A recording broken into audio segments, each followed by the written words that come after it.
자, 우리 2교시 남은 20문제 가볼 건데요. 시작 전에 이거 한번 체크를 해봅시다. 제가 계속 2년 연속으로 나왔다 강조 드린 문제들이 있었잖아요. 여러분들이 정확하게 그 문제가 뭔지 체크해두고, 그건 뭐 3년 연속으로 나올 수 있고 경정 승진에서 굉장히 좋아하는 출제 포인트니까 쌍모 1에 2에 있는 내용뿐만 아니라 다 잘 챙겨야 된다. 그걸 이제 챙기기 더 수월하기 위해서 제 번호를 불러드릴게요.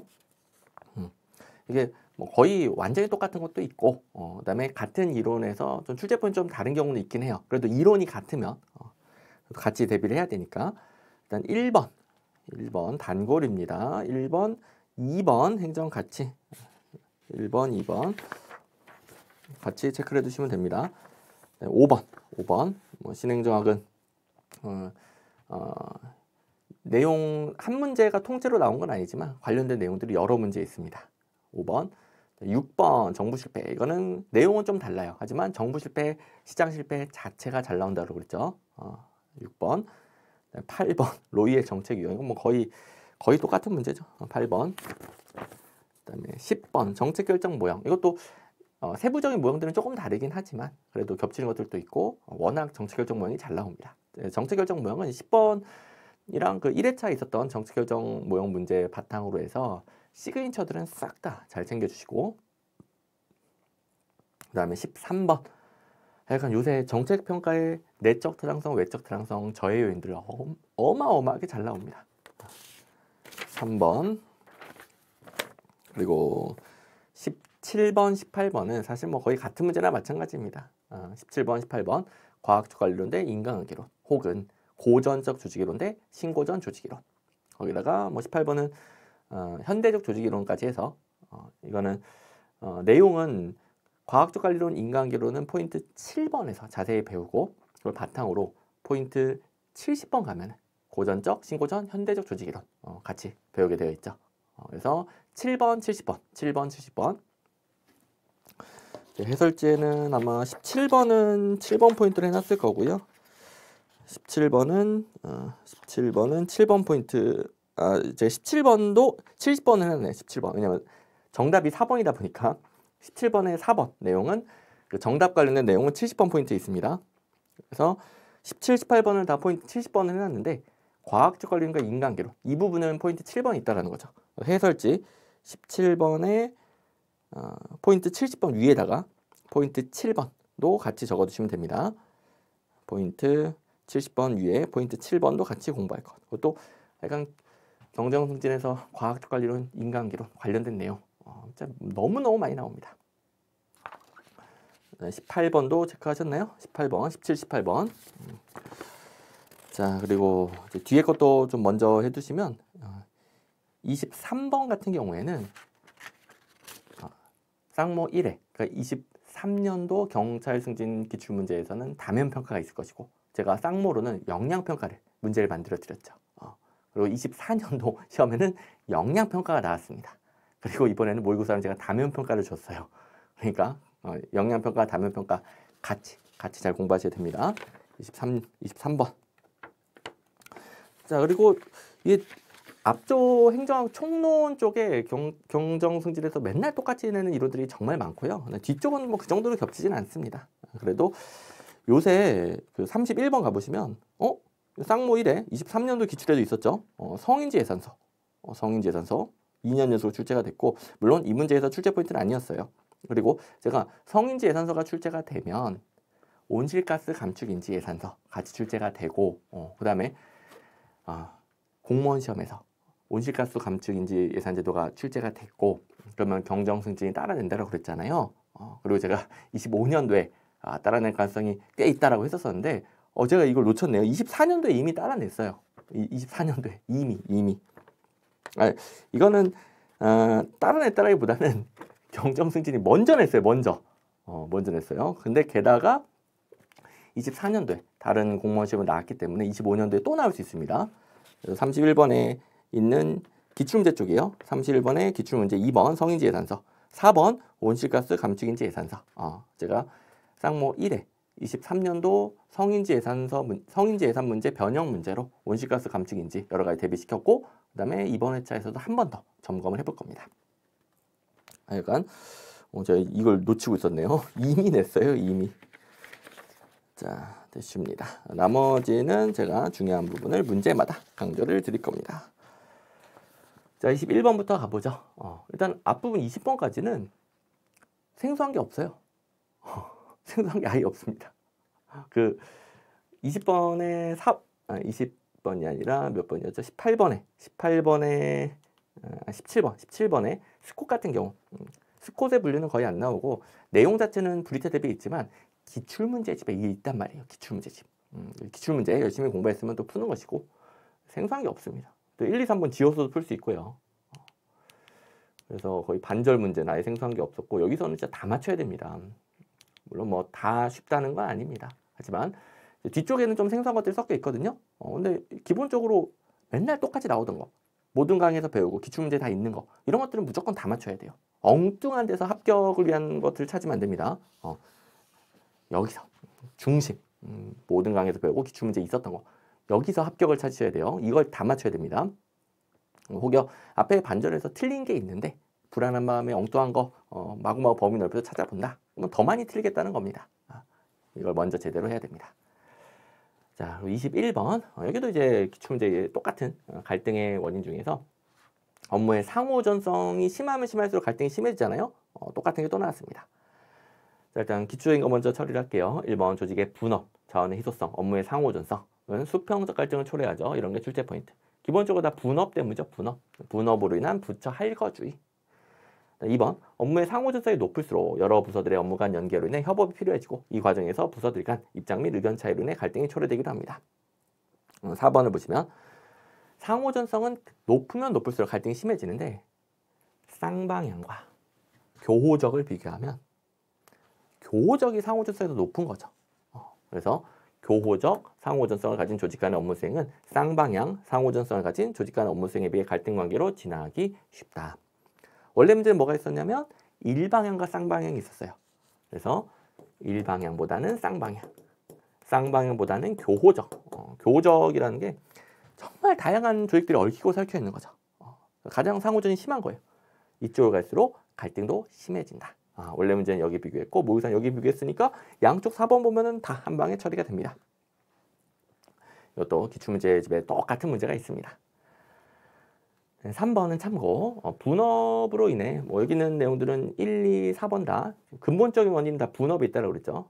분업으로 인해 초래되는 갈등을 완화하기 위해서는 분업 뭡니까? 한 사람 혹은 한 부서가 하나만 죽어라 하니까 다른 사람, 다른 부서의 업무를 안 해봤어요. 서로 이해가 안 되고 협조가 안 되는 갈등이 생기는 부처 알거주의잖아요. 요걸 해결하려면 서로 이해를 해야 돼요. 여러 직급에 대해서 교육을 받는다. 혹은 아예 그냥 여러 직급을 해보는 거예요. 인사교류. 사람을 바꿔가지고 한 사람이 여러 직무를 여러 부서에서 수행해 보도록 하는 게 인사교류. 이러면 서로 이해도가 높아지니까 분업으로 인한 갈등을 완화시킬 수 있겠죠. 그리고 22번 여기서부터 인사이론 가네요. 직업공무원제 이거에 관한 설명은 가장 적절하지 않은 것은 직업공무원제 단골이죠. 자, 기본적인 개념 1번 젊고 유능한 인재들이 공직을 보람있는 직업으로 선택하여 일생을 바쳐 성실히 근무하도록 유도합니다. 이게 핵심이 젊은 인재가 평생 봉사하도록 하는 거죠. 그러면 아니 평생 동안 국민을 위해 봉사하는데 아무렇게나 시킬 수 없잖아요. 노예도 아니고 그만큼 혜택을 줘야 돼요. 직업적인 안정성, 신분보장, 그리고 퇴직 후에도 연금 등등 이렇게 공무원으로서 혜택을 주기 때문에 평생 봉사가 가능한 거죠. 그런데 2번을 먼저 봅시다. 2번을 먼저 보시면 그 혜택만 누리고 웬만하면 안 잘리니까 일 못해도 보수 계속 올라가니까 일을 열심히 안 하는 거죠. 공무원의 무사한 일, 복지 부동을 초래할 수 있고 그리고 일반 행정가주의다 보니까 여러 업무를 두루두루 수행하죠. 직업공무원제하면 일반 행정가주의, 직업공무원제는 일반 행정가주의. 그러면 한 업무에 대한 전문성이 떨어져서 행정의 전문성을 저하시킬 수 있죠. 4번 신분 보장으로 인해 공무원 집단이 폐쇄화될 수 있고 특권 집단화될 수 있습니다. 그러니까 특권만 지키려고 하는 거예요. 일은 열심히 안 하고 특권만 지키려고 하더라. 그리고 국민 요구에 대한 대응성이 떨어질 수 있어요. 폐쇄적인 집단이 될 수 있는 겁니다. 그리고 4번 계급제죠. 계급제. 이건 너무 쉽죠. 자, 그래서 직업공무원제 하면 기본적으로 일반 행정가주의, 계급제, 배세형 충원, 강력한 신분보장 구성 요소로 하고 그에 배치된 내용 나오면 땡. 그로 인한 또 장단점이 생기고 2번, 4번에서 장단점, 특히 이제 단점 2번, 4번에서 단점 잘 챙겨주시고 그다음에 3번 신분보장이 강력하다 보니까 공무원의 정치적 중립성을 강화시킬 수 있어요. 그러면 정치적 중립성이 강화됐을 때 따라오는 게 정치 지도자의 통솔력은 약화될 수 있는 거죠. 자, 공무원들의 정치적 중립성. 공무원들이 신분보장이 되어 있으면 정치인들이 부당한 압력을 행사할 수 없죠. 정치적 중립성이 강화됩니다. 대신에 직업 공무원들을 정치인들이 통솔하기도 어려워집니다. 그래서 같이 항상 장단점 따라오죠. 자, 어쨌든 정답은 4번이고요. 직업공무원제 워낙 중요한 내용이고 이건 꼭 잘 이해를 해두셔야 다른 인사제도 배울 때 연결이 잘 되죠. 원래 문제는 4번하고 출제 포인트가 거의 같습니다. 여러분들이 보시면 되겠고 나머지도 장단점 여러 가지 여러분들이 공부를 해주시고 그 다음에 23번 이거는 원래 문제는 역량평가. 근데 23년도 시험에 다면평가가 있었고 다면평가, 역량평가 번갈아 가면서 출제되고 있습니다. 그러니까 같이 대비를 합니다. 자, 1번 다면평가에서 출제 가능성이 가장 높은 출제 포인트예요. 다면평가의 목적은 평가의 객관성과 공정성을 강화하기 위한 거죠. 이걸 위해 상관, 상급자뿐만 아니라 동료, 부하도 평가하고요. 심지어 민원인도 평가할 수 있는 게 다면, 다양한 얼굴이 평가한다. 다면평가죠. 기존 평가는 상관만 평가니까 상관의 주관적인 요인이 개입할 수 있고 불공정성이 발생할 수 있는데 그러니까 동료, 부하, 민원인까지도 여러 사람이 평가하게 되면 더 평가의 객관성과 공정성이 높아진다는 거죠. 그래서 동료, 부하, 민원인 중에 누구는 제외한다. 땡 잘 나옵니다. 1번 끝났고요. 그 다음에 평가의 객관성, 공정성 강화가 1차 목적이긴 한데 동료, 부하도 평가하다 보니까 2번 같은 효과도 생기죠. 조직 구성원으로 하여금 조직 내의 모든 사람과 원활한 인간관계를 증진시키려는 강한 동기를 부여함으로써 업무 수행의 효율성을 제고할 수 있습니다. 이거 이제 협력이 강화되면서 효율성이 제고된다. 기출문제에 맨날 나오는 표현이죠. 3번. 하급자가 상급자를 평가함에 따라 상급자가 업무 추진보다는 부하의 눈치를 의식할 수도 있겠죠. 이런 단점도 있긴 하고 또 기출문제에 맨날 나오는 표현이고 그 다음에 또 다른 단점 4번. 능력 성과보다 인간 쪽인의 치우친 평가가 이루어지거나 구성원들이 업무 목표 성취보다 원만한 대인관계 유지에만 몰두하게 되는 거예요.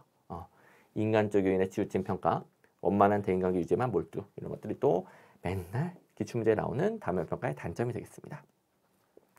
동료 부하도 평가하니까 평소에 동료 부하랑 잘 지내야 된다는 거죠. 일을 열심히 하기보다 이런 인간관계 유지에만 몰두할 수 있더라. 평가도 인간적인 요인으로 평가에 치우칠 수가 있더라. 됐고요. 자, 원래 문제는 우리 역량평가를 쌍모 1회에서 다 싹 정리하고 이해를 해봤잖아요. 근데 원래 문제 1번은 조금 독특합니다. 그래서 1회에 있는 역량평가 모의고사에 있는 내용이 아주 중요하고 지금 볼 기출문제 24년도 기출문제 1번은 참고만. 구조화된 모의사항을 설정하여 현실적인 직무상황에 근거한 행동을 관찰 평가한다. 근데 제가 역량평가는 다수의 평가자가 직접 그 행동을 관찰해서 평가한다고 그랬죠. 근데 이걸 이제 출제 포인트에 삼았는데 이건 좀 흔치 않습니다. 직접 관찰이 아닌 추측이나 유치를 통해 평가 아니죠. 다수 평가자가 평가 대상자가 구조화된 모의사항을 어떻게 대응하는지를 직접 관찰하는 겁니다. 이것도 참고. 근데 이거 몰랐다 하더라도 2, 3, 4번이 다 빠삭하게 배운 내용이니까 2, 3, 4번 지워서 풀 수도 있겠고요. 자, 그 다음에 24번. 이거는 원래 문제는 이렇게 안 생겼는데 제가 경력개발제도를 이해할 수 있게 문제를 만들어 놨습니다. 이건 이해하면 끝나요. 우리나라 관습적인 순환보직으로 인해 우리나라는 직업공무원제 성격이 워낙 강하죠. 일반 행정가주의가 워낙 강하고 순환보직이 나타나는데 그것도 심지어 Z자형 순환보직이라고 해서 이 순서가 나름 정해져 있습니다. 여러분들도 대충 아실 겁니다. 이게 그 모든 조직이 똑같지는 않겠지만 경찰도 마찬가지로 어느 정도 승진 그 순서 그러니까 보직 순서가 어느 정도 있죠. 그리고 승진 후보자 자리라는 게 암묵적으로 있죠. 공식적인 제도는 아니에요. 하지만 암묵적으로 승진 후보자 자리가 있어요. 그래서 승진 후보자 자리에서 얼마나 있었냐에 따라서 뭐 그 순차적으로 승진하고 이렇게 시험이 있는 경우를 제외하고 등등 이런 식으로 암묵적으로 공무원은 더 심하고 어떤 일반적인 공무원뿐만 아니라 특정직 공무원도 이런 그 암묵적인 순환보직이 있습니다. 그러다 보니까 여기서 뭐 빵꾸가 나면은 줄줄이 다 계속 옮겨야 돼요. 이런 식으로 너무 보직 변경이 잦은 거예요. 그러면 아니 이 업무 적응하고 좀 할 수 있겠다 싶었는데 옮기래. 또 이제 적응하고 인수인계 받고 좀 잘하겠다 싶으면 또 옮기래. 이런 식으로 공무원의 전문성이 저하되게 됩니다. 이 문제를 해결하기 위해 도입한 제도가 경력개발 제도가 되겠습니다. 특정 분야에 대한 전문가를 양성하는 거고요. 공무원의 적성, 지식, 경험, 능력, 조직의 목표 달성에 필요한 직무 이런 것들을 잘 조화시켜서 특정 직무에 대한 전문가를 조직적으로 그 전문가를 양성하기 위한 경력 목표를 설정하고 경력 경로를 설정해서 그 종류와 관련된 업무만 맡도록 하는 겁니다. 승진도 그 종류, 같은 종류의 승진하게 되는 거고요. 이게 경력개발 제도. 그러면 공무원의 전문성을 늘리고 어떤 전문가를 양성할 수 있겠죠. 그리고 이제 원래 기출문제에서는 왼쪽에 2번 보시면 경력개발은 직무가 아닌 직급 중심, 급 중심이 다 틀려요. 뭐 직급, 등급, 계급 다 마찬가지. 급 중심이 틀려요. 급 중심이 아니라 특정 직무에 대한 전문가를 키우는 겁니다. 오히려 뭐 직급, 등급, 계급 이런 건 초월해서 이 직무에 대한 전문가면은 잘하면은 바로 이렇게 승진하게 되는 거죠. 그래서 직무 중심이고요. 그다음에 뒤에도 직급에서 요구되는 필요 역량이 아니라 해당 직무에서 요구되는 필요 역량을 키우게 됩니다. 그렇죠? 나머지는 참고, 나머지 선지들은 중요하지 않고 읽어보면 됩니다. 자, 그다음에 25번 다양성 관리. 자, 이 문제 같은 경우에는 원래 문제가 퇴직 관리였거든요. 근데 이게 좀 재출제 가능성이 거의 없습니다. 퇴직 관리도 나름 좀 신상 개념이긴 하고 뭐 최근에 학계에서 논의가 되고 있기 때문에 경정승진에도 갑자기 튀어나왔는데 이건 오히려 공무원 시험보다 빨리 나왔습니다. 아까 이제 온실가스 감축인지 선지 하나긴 하지만 공무원 시험보다 빨리 냈던 것처럼 가끔씩 이제 빨리 내는 게 있어요. 좀 신상인 경우에 경정승진에도 좀 가끔씩 이렇게 냅니다. 근데 퇴직 관리는 이건 이해만 하시면 돼요. 이해만. 그래서 제가 다양성 관리가 더 중요하니까 다양성 관리를 바꿔놨고 다양성 관리를 먼저 더 중요한 거 하고 퇴직 관리 조금 부연 설명 드릴게요. 자, 일단 다양성 관리 이게 더 앞으로 출제 가능성이 더 높고요. 이것도 신상이에요, 신상. 그리고 이건 이미 공무원 시험에 출제됐기 때문에 경정승지도 따라 나올 가능성이 더 높습니다. 일단 협의로는 여러분들 대표관료제 어마어마하게 자세히 배우셨듯이 대표관료제적 성격 균형인사 정책입니다. 광의가 일과 삶의 균형 정책. 공무원의 다양성 늘릴 때 좀 외적인 다양성, 대표관료제죠. 뭐 성별에 따라서, 뭐 직업에 따라서 등등등 외적인 다양성에 따라서 다양성을 확보하는 게 대표관료제, 균형인사 정책. 그리고 광의로는 일과 삶의 균형이에요. 바꿔야 됩니다. 일과 삶의 균형이 높으면 원래 공무원을 못했던 사람도 예를 들어 육아 때문에 못했던 사람도 공무원의 근무 시간을 조정해서 육아랑 병행이 가능. 이러면 정말 다양한 사람들이 공무원이 될 수 있겠죠. 그래서 궁극적인 다양성, 광의의 다양성은 일과 삶의 균형 정책. 그래서 2번 보시면 광의의 다양성 관리는 공무원의 외적 다양성과 내적 다양성을 다 확보하는 겁니다. 뭐 성격, 가치관 등등 내적인 부분도 다 확보가 되는 거죠. 그리고 일과 삶의 균형 정책으로서 유연근무제가 있죠. 유연근무제는 일과 삶의 균형을 위해 공무원이 근무 방식과 형태를 유연하게 선택할 수 있습니다. 그리고 유연근무제 중 여태까지 제일 잘 나왔던 건 시간선택제가 되겠습니다. 자, 시간선택제는 통상적인 전일제 근무시간, 주당 40시간이죠. 이거보다 짧은 시간을 근무하는 게 시간선택제. 그리고 탄력근무제가 쏠쏠이 또 최근에 나오고 있는데 탄력근무제는 주당 근무시간 40시간은 똑같습니다. 그런데 출퇴근 시간을 조정하거나 시차 출퇴근제, 하루 근무 시간을 조정하거나 근무시간 선택제, 그리고 5일이 아니라 더 짧게 근무하는 거죠. 대신에 40시간만 채우면 돼요. 집약 근무제, 그리고 다 맘대로 한다. 재량 근무제 이런 게 있죠. 어떤 탄력 근무제는 시간 선택제랑 달리 주당 40시간은 똑같은 하지만 출퇴근 시간, 근무 시간, 일주일의 근무 시간 등등등을 바꿀 수 있더라. 그걸 좀 유의하시고 시간 선택제가 주당 40시간보다 짧은 겁니다. 됐어요. 자, 그래서 다양성 관리가 요새 더 중요하고 유연 근무제, 시간 선택제, 탄력 근무제도 잘 나오고 있으니까요. 더 잘 대비를 해주시고 자 그리고 제가 탄력 근무제 말로 네 종류를 말씀드렸는데 이건 좀 교재를 찾아보세요. 이게 제일 지엽적이긴 하지만 이미 나온 적이 있고 나름 뭐 여러 시험에서 활용되고 있습니다. 그래서 탄력 근무제 네 가지 잘 찾아서 차이점 정확하게 구분해 주시면 되겠고요. 요령은 뭐냐면 괜히 넘겼네요. 요령은 뭐냐면 이름에 다 힌트가 있어요. 행정학은 다 이름에 힌트가 있잖아요. 제가 그 이빨 하나가 한 10몇 년째 속을 썩여가지고 처음에 치료를 잘못해서 그 뭐라고 하죠? 그 크라운도 2번 하고 결국 염증이 심해가지고 뽑고 임플란트를 하는데 이 의사가 설명했는데 뭔 말인지 못 알아듣겠는 거예요. 근데 상, 악, 동, 거상 그분들은 하도 빨리 말하니까 못 알아들었는데 대충 이제 검색을 해보니까 들리는 대로 검색을 해보니 요새는 검색창에 좀 틀리게 검색해도 비슷한 거 나오잖아요. 이게 나오더라고. 근데 이름풀이가 가능하죠. 상악, 하악, 상악, 하악, 상악, 하악. 그리고 동. 이거는 상악에 동굴이 있대요. 이게 공기가 있대요. 공기. 상악, 동. 근데 임플란트를 심어야 되는데 윗니에만 해당이 되겠죠. 임플란트를 심어야 되는데 그 동굴 쪽에는 못 심으니까 동굴을 올려서 거기다 뼈 이식을 하는 거예요. 그러니까 상악에 있는 동굴을 거상해야 되겠죠. 올려야 되겠죠. 뭐 이름풀이 하면은 이해되더라고요. 이름풀이 하면. 또 그 여러분들은 이제 요즘 어린 세대와 달리 한자에 익숙하시잖아요. 바로 이제 이름풀이 되듯이 행정학은 이름풀이가 가능합니다. 그래서 시차 출퇴근제, 근무시간 선택제, 집약 근무제 이름풀이 해보시면서 교재에 찾아가지고 한 번 더 정리를 해주시고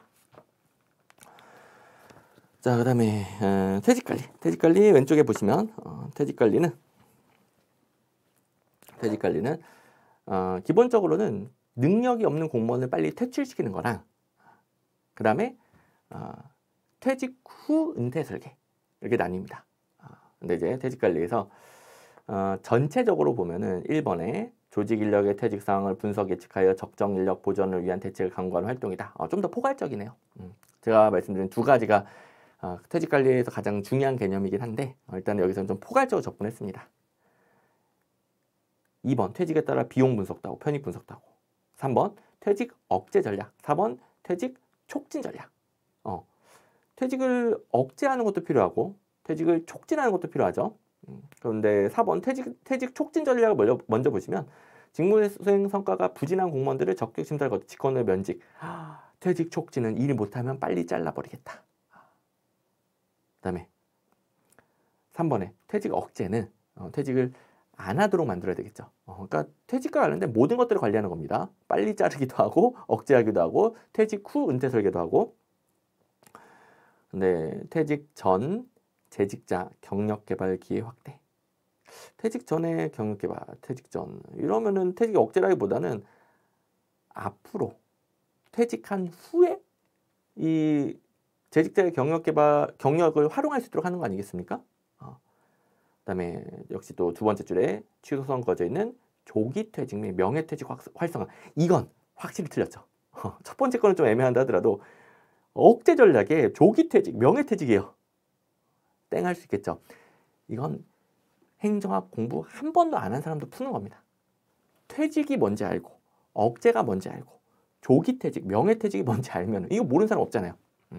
행정학 공부 안 했어도 푸는 거라는 거 알겠죠. 이 상악동 거상보다 이름풀이가 훨씬 쉽습니다. 그죠? 그러니까 처음 보는 게 나아도 절대 당황하지 마시고 뭐 처음 보는데 어쩌겠어요. 이름풀이밖에 못하죠. 근데 차분히 이름풀이 해보면 말도 안 되는 게 가끔씩 나옵니다. 그럼 25번은 그냥 푸는 거예요. 처음 나와서도 푸는 겁니다. 그래서 시험장에서 당황하지만 않으시면 됩니다. 일단 통째로 처음 본다 그러면 넘겨놨다가 별표 크게 쳐놓고 넘겨놨다가 뒤에 풀 수 있는 거 다 풀고 시간이 남았으면 다시 돌아와서 찬찬히 읽어보시면 가장 이상한 거 보입니다. 뭐 시간이 없으면 찍는 거고요. 시간이 없어서 찍는 건 억울하지 않죠. 그 시간 동안 자기가 풀 수 있는 걸 풀었으니까. 됐죠? 아무튼 어려운 문제는 아니었습니다. 자, 어쨌든 퇴직 관리, 퇴직 촉진, 주로 일 못하면 잘라버리고, 그 다음에 은퇴 후 설계와 관련된 부분도 촉진 전략에 해당이 되겠죠.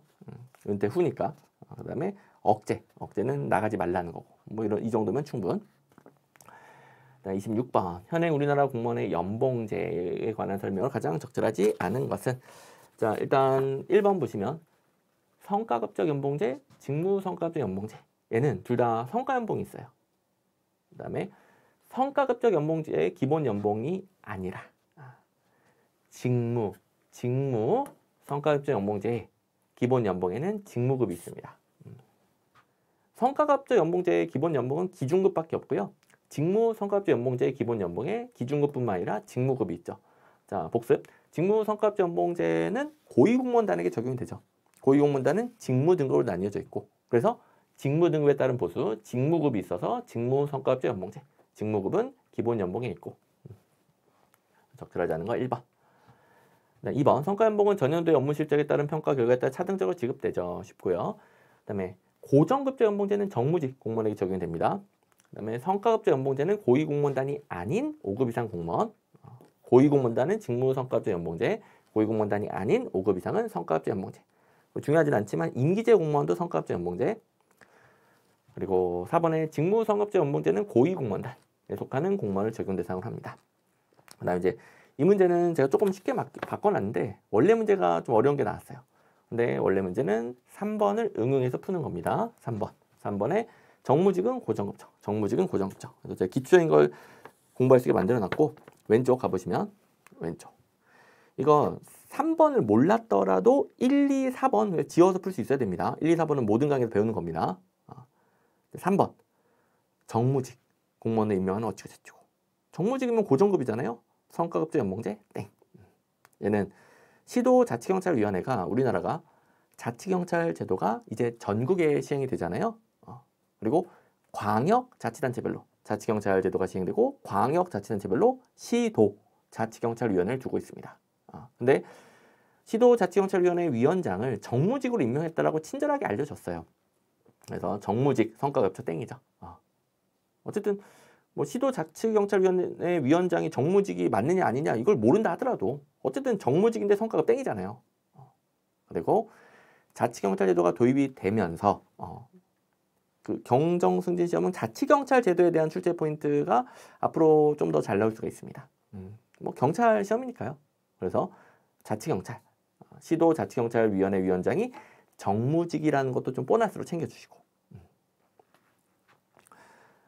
그리고 옛날에는 제주특별자치도에만 자치경찰이 시행됐었잖아요. 그래서 지금도 제주특별자치도에만 자치경찰제도가 시행 중이다. 땡! 이런 게 또 예상 문제가 되는 거죠.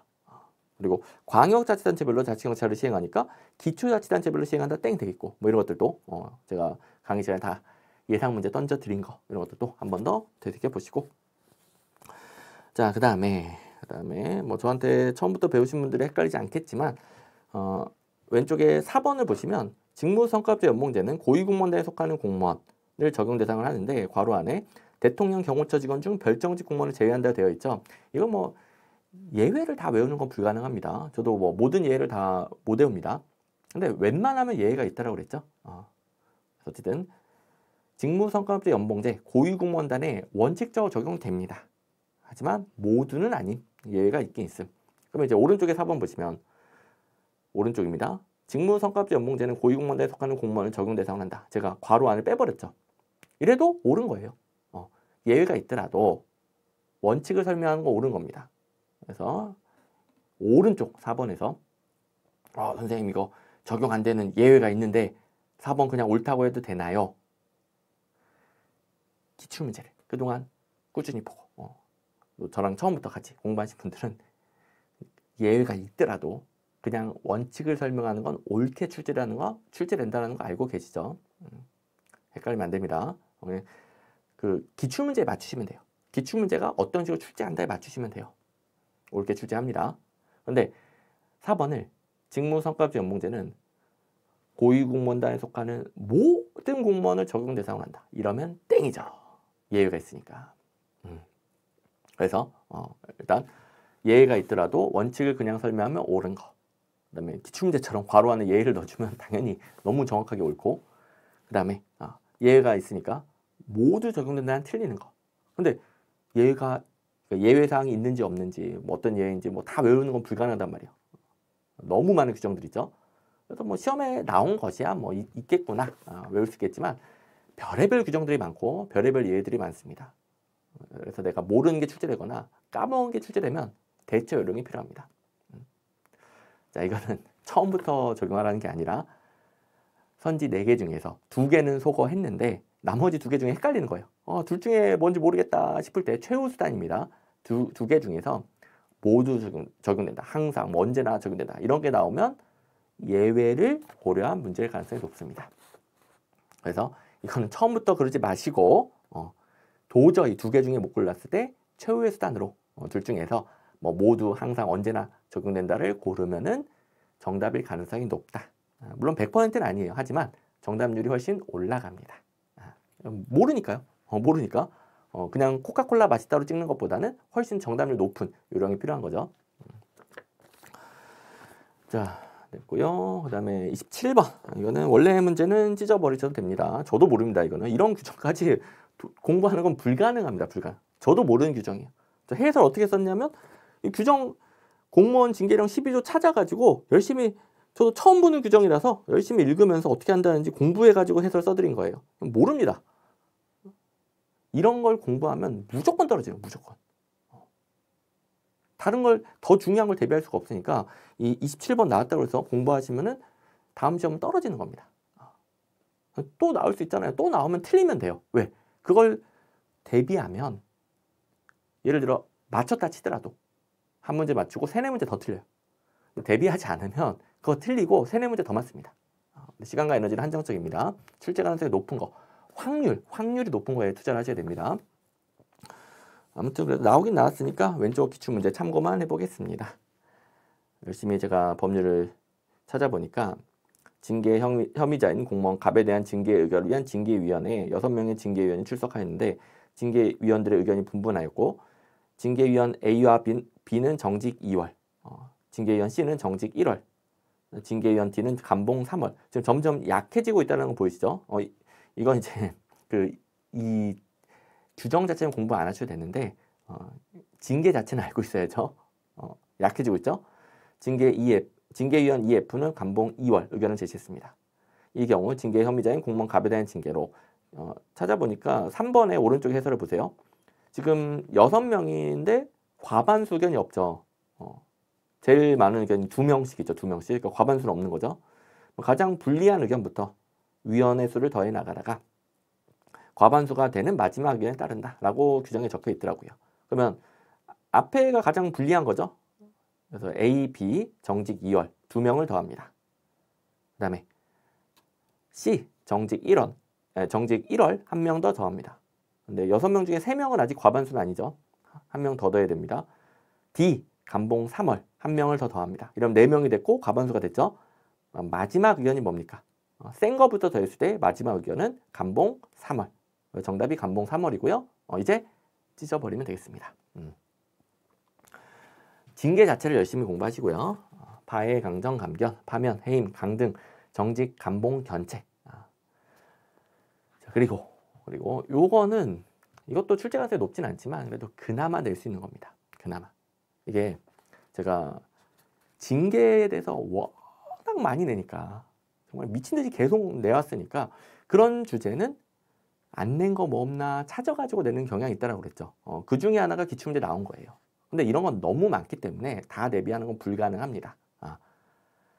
그래도 저는 이제 그 기출문제 있는 것까지는 다 찍어주진 않았고 저도 몰라요. 이런 규정 너무 많아요. 근데 그래도 제가 그나마 좀 찍어줄 수 있는 게 하나가 있습니다. 좀 더 출제 가능성이 높은 거. 그래도 시험 문제 언급된 적이 있기 때문에 그나마 출제 가능성이 높은 거. 승급 승진 제한. 자, 징계 혐의자인 공무원 갑에 대한 징계 의결을 위한 징계위원회에서 강등으로 의결됐습니다. 강등.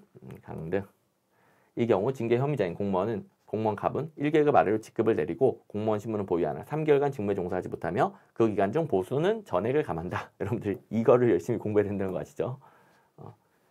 3개월 직무정지, 그 기간 중 보수 전액삭감, 특히 전액삭감이 미친듯이 나오죠 이거.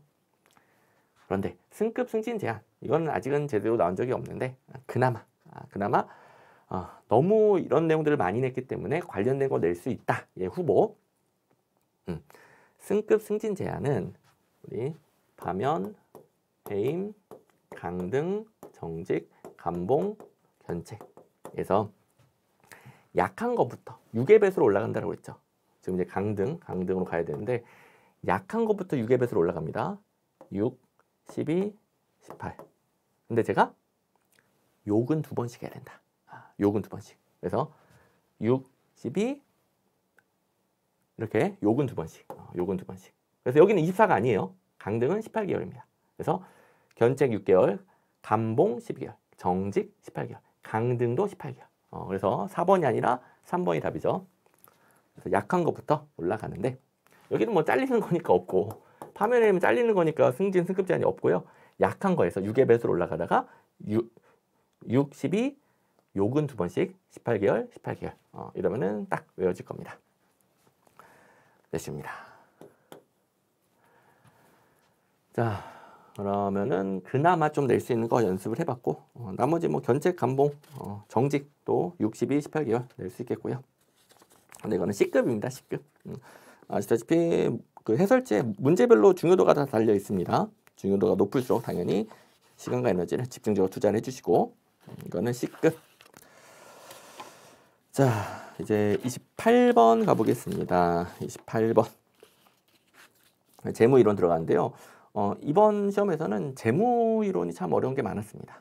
그리고 제가 좀 더 연습시키기 위해 조금 더 어렵게 바꾸는 것들도 있고 그래서 쉽게 바꾼 것도 일부는 있지만 종합적으로는 좀 어렵게 바꾸는 게 더 많다라고 그랬잖아요. 여기를 이제 잘 대비를 하셔야 됩니다. 좀 어렵습니다. 그렇다고 뭐 모든 문제가 그런 건 아니고 그 예산의 기능은 쉽죠. 원래 문제는 쉬크가 있고요. 쉬크. 그다음에 제가 머스그레이브로 바꿔놨는데 패턴은 똑같이 맞춰놨습니다. 머스그레이브의 예산 기능에 관한 설명은 가장 적절하지 않은 것은 그래서 4번에 재정 적자를 타개하고 재정 건전성을 높이기 위해 거시적 예산 결정을 토대로 예산 총액을 통제하는 것이다. 이건 쉬크의 재정 건전성 중심 원칙이죠. 총량적 재정규율. 여기는 총량적 재정규율. 원래 문제는 어떻게 냈냐면 왼쪽에 4번을 보시면 왼쪽에 4번 쉬크가 제시한 것 중에 방금 봤던 총량적 재정규율도 있고 배분적 효율성도 있고 운영적 효율성도 있는데 왼쪽에 4번 운영적 효율성은 기계적 효율성이죠. 각 사업 부분에 투입된 예산으로 공서비스의 산출을 최대한 달성한다. 투입 대비 산출, 기계적 효율성. 이를 위해 정부는 불용액의 이월을 엄격하게 통제해야 된다. 근데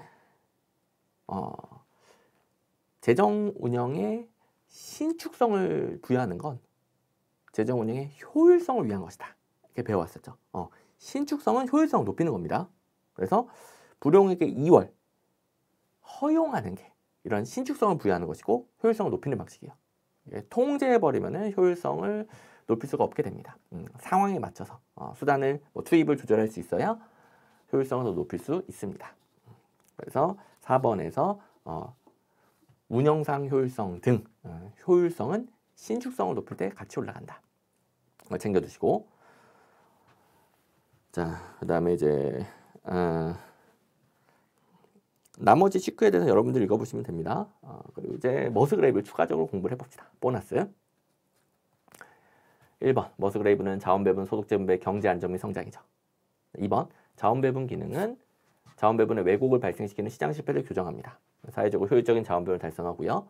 3번 소득재분배는 시장 실패 중에서 본질적인 한계가 있죠. 시장 실패 중 자원배분의 왜곡을 가져온 경우가 아니라 본질적인 한계, 소득분배의 불평등이죠. 그래서 자원배분의 왜곡을 교정하면 자원배분 기능, 본질적인 한계인 소득분배 불평등을 교정하면 소득재분배 기능. 이걸 이제 개선하기 위해 세입 면에서는 차별 과대를 하고 부자일수록 많이 내는 거예요.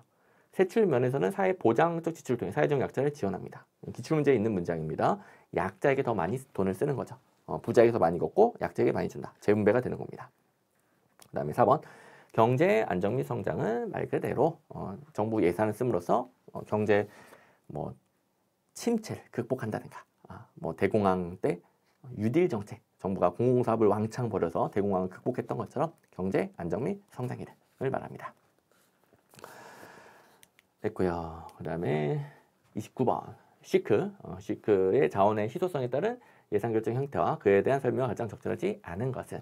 하여간 재무이론 중에서 시크라는 학자 잘 나옵니다. 자, 일단 원래 문제는 윌다브스키 이론이었는데 둘 다 같이 볼 겁니다. 일단 시크 먼저 볼게요. 완만급총이죠. 완만급총. 완화된 희소성, 만성적 희소성, 급격한 희소성, 총체적 희소성. 이 두 문자는 순서 때문이죠. 순서.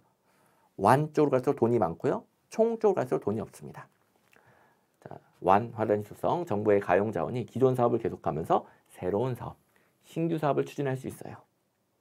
그 다음에 밑에는 좀 이따가 2번 만성적 희소성, 정부의 가용 자원이 기존 사업과 그 증가분까지만 감당이 가능해요.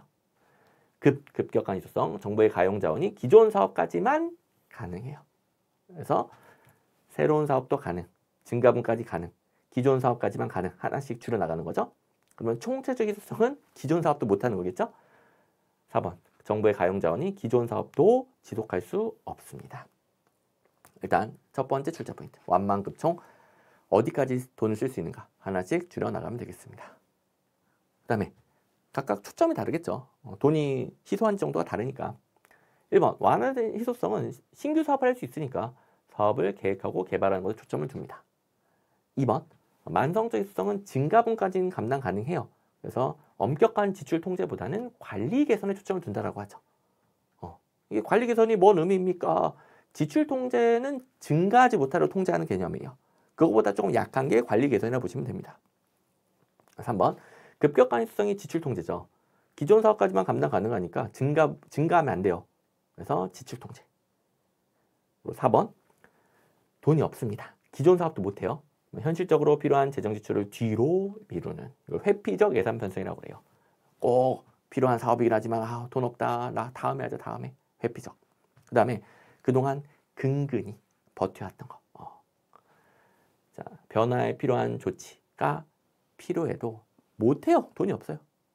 이런 걸 취하지 않는, 그냥 그동안에 근근히 버텨왔던 것만 반복하는 거. 반복적 예산 편성. 이게 다 총체적 희소성이죠. 돈이 없을 때 회피적, 반복적 예산 편성이 나타납니다. 그래서 3번의 뒷부분은 다 총체적 희소성 상황이 되겠습니다. 급격한 희소성은 지출 통제가 되는 거고요. 자, 우리 그림으로 어디까지 감당 가능한지, 그리고 초점이 뭔지. 자, 모든 교재에 그림 그려져 있죠. 자, 그리고 원래 기출문제는 윌다브스키. 그러니까 윌다브스키의 그 원래 기출문제에 있는 모형하고 시크의 희소성에 따른 모형하고 출제 비중이 비슷합니다. 그리고 둘 다 4가지 유형을 비교하고 있으니까요. 4개 다 같이 챙길 수 있게 만들어 놨고요. 자, 왼쪽 기출문제는 윌다브스키 모형 이걸로 다 챙길 수 있어요. 1번 기역은 경제력 낮고 재정의 예측력이 낮네요. 가장 저개발 국가. 그리고 모든 학자들이 공유하는 용어가 있어요. 가장 돈이 없을 때는 회피적, 반복적 예산 편성. 회피적, 반복적. 그래서 시크가 말한 총체적 희소성의 회피적, 반복적 예산 편성. 가장 돈 없을 때죠. 윌다브스키도 마찬가지로 가장 돈이 없을 때는 회피적, 반복적. 그래서 그때그때 필요에 따라 수시로 결정되는 반복적 예산 결정. 이거는 꼭 필요한 거에 돈을 못 쓰니까 이거는 그때그때 그냥 근근히 버틴다 이런 의미라고 그랬죠.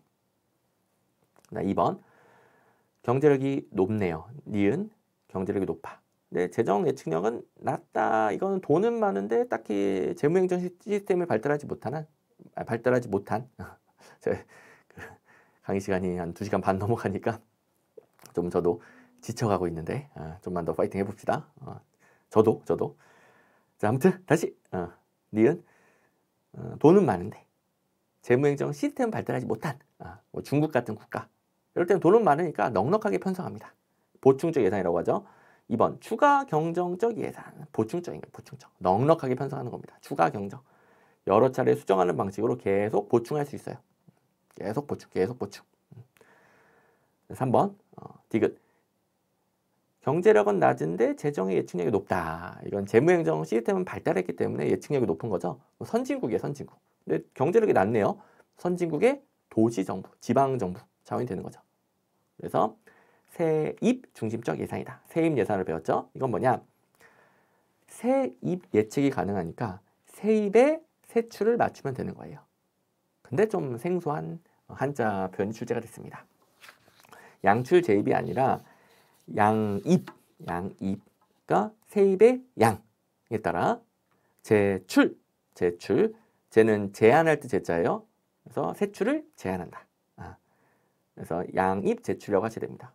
입과 출을 바꿔야 맞는 겁니다. 세입 예산은 양출 제입, 세출에 따라 세입을 제한하는 게 아니라 양입 제출, 세입에 따라 세출을 제한해야 됩니다. 세입에 맞춘다. 그래서 한자어는 좀 생소하지만 내용은 다 배운 거죠. 정답은 3번. 4번 경제력도 높고 예측 능력도 높다. 이러면 선진국이죠. 선진국 돈도 많으면서 뭐 다양한 이해관계 조정이 중요하죠. 점중주의죠. 비교적 안정적이고 다원화된 사회에서 딱 그냥 점중주의, 다원주의를 배경으로 하는 점중주의, 다원주의에 어울리겠네요. 오케이, 됐습니다. 자, 그러면 두 이론다. 싹 다 한번 출제폰 챙겨봤고요. 이제 30번.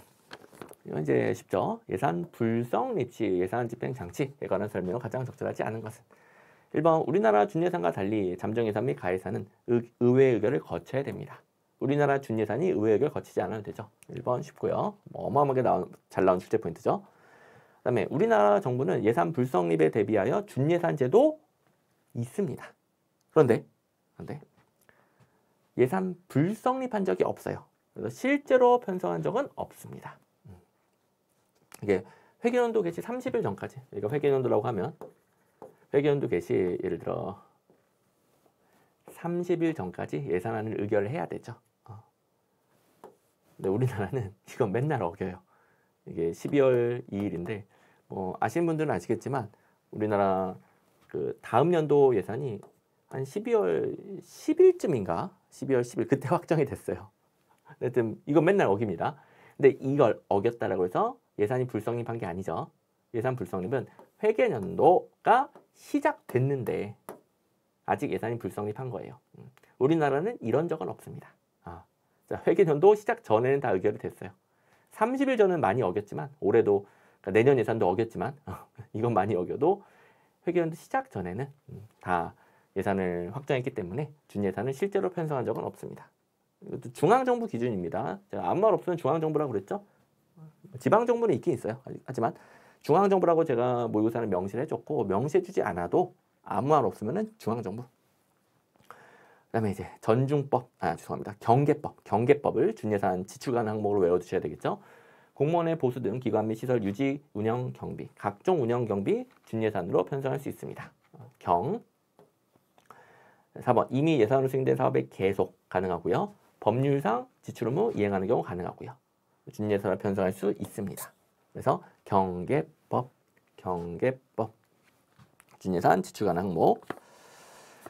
자, 됐고요. 원래 문제는 여기 출제 포인트 1번이랑 똑같습니다. 자, 이제 31번 가봅시다. 31번. 여기서 성인지 예산 온실가스 감축인지, 특히 이제 성인지 예산은 2년 연속이고요. 온실가스 감축인지도 앞으로 당분간은 좀 대비를 하셔야 된다라고 그랬죠. 중요한 제도가 아니에요. 중요한 제도 아니에요. 내용은 브리타 레비로 빠져 있어요. 하지만 기출 강의에서 기출 문제집에 한 문제를 가지고 배워봤고, 그리고 부족한 부분을 쌍모 1회에서 또 열심히 배워봤고, 브리타 레비 따로 안 챙기셔도 됩니다. 쌍모 1회에 다 있습니다. 그리고 여기서 한 번 더. 자, 일단 2번. 정부는 예산이 온실가스 감축에 미칠 영향을 미리 분석한 보고서를 작성해야 되고, 기금이 온실가스 감축에 미칠 영향을 분석한 보고서는 작성하지 않아도 된다. 땡! 제가 1회차에서 미리 출제 포인트 예고 드렸죠. 예산이든 기금이든 온실가스 감축 인지 예산서를 다 편성해야 됩니다. 일단 예산 쪽은 온실가스 감축 인지 예산서라고 하고요. 기금은 온실가스 감축 인지 기금 운용 계획이라고. 이름은 좀 다르지만 어쨌든 둘 다 해야 됩니다. 그래서 이건 성인지 예산에서도 이런 출제 포인트가 출제가 됐고, 온실가스 감축 인지도 똑같은 출제 포인트가 출제됐더라. 그래서 요걸 이제 성인지 예산이든 온실가스 감축 인지 예산이든 예산, 기금 둘 다 시행된다. 이거 잘 챙기셔야 됩니다. 됐고, 그 다음에 원래 문제 4번을 보시면 왼쪽에 4번 온실가스 감축인지 예산서에는 온실가스 감축인지 예산의 개요, 규모, 온실가스 감축에 대한 기대 효과, 성과, 목표, 효과 분석, 그 밖에 예산이 온실가스 감축에 미칠 영향 분석하기 위하여 어찌어찌고 이걸 다 외울 필요는 없습니다. 예산서니까 집행 전에 짜는 거잖아요. 기대 효과 등등등 이런 것들을 판단하겠죠.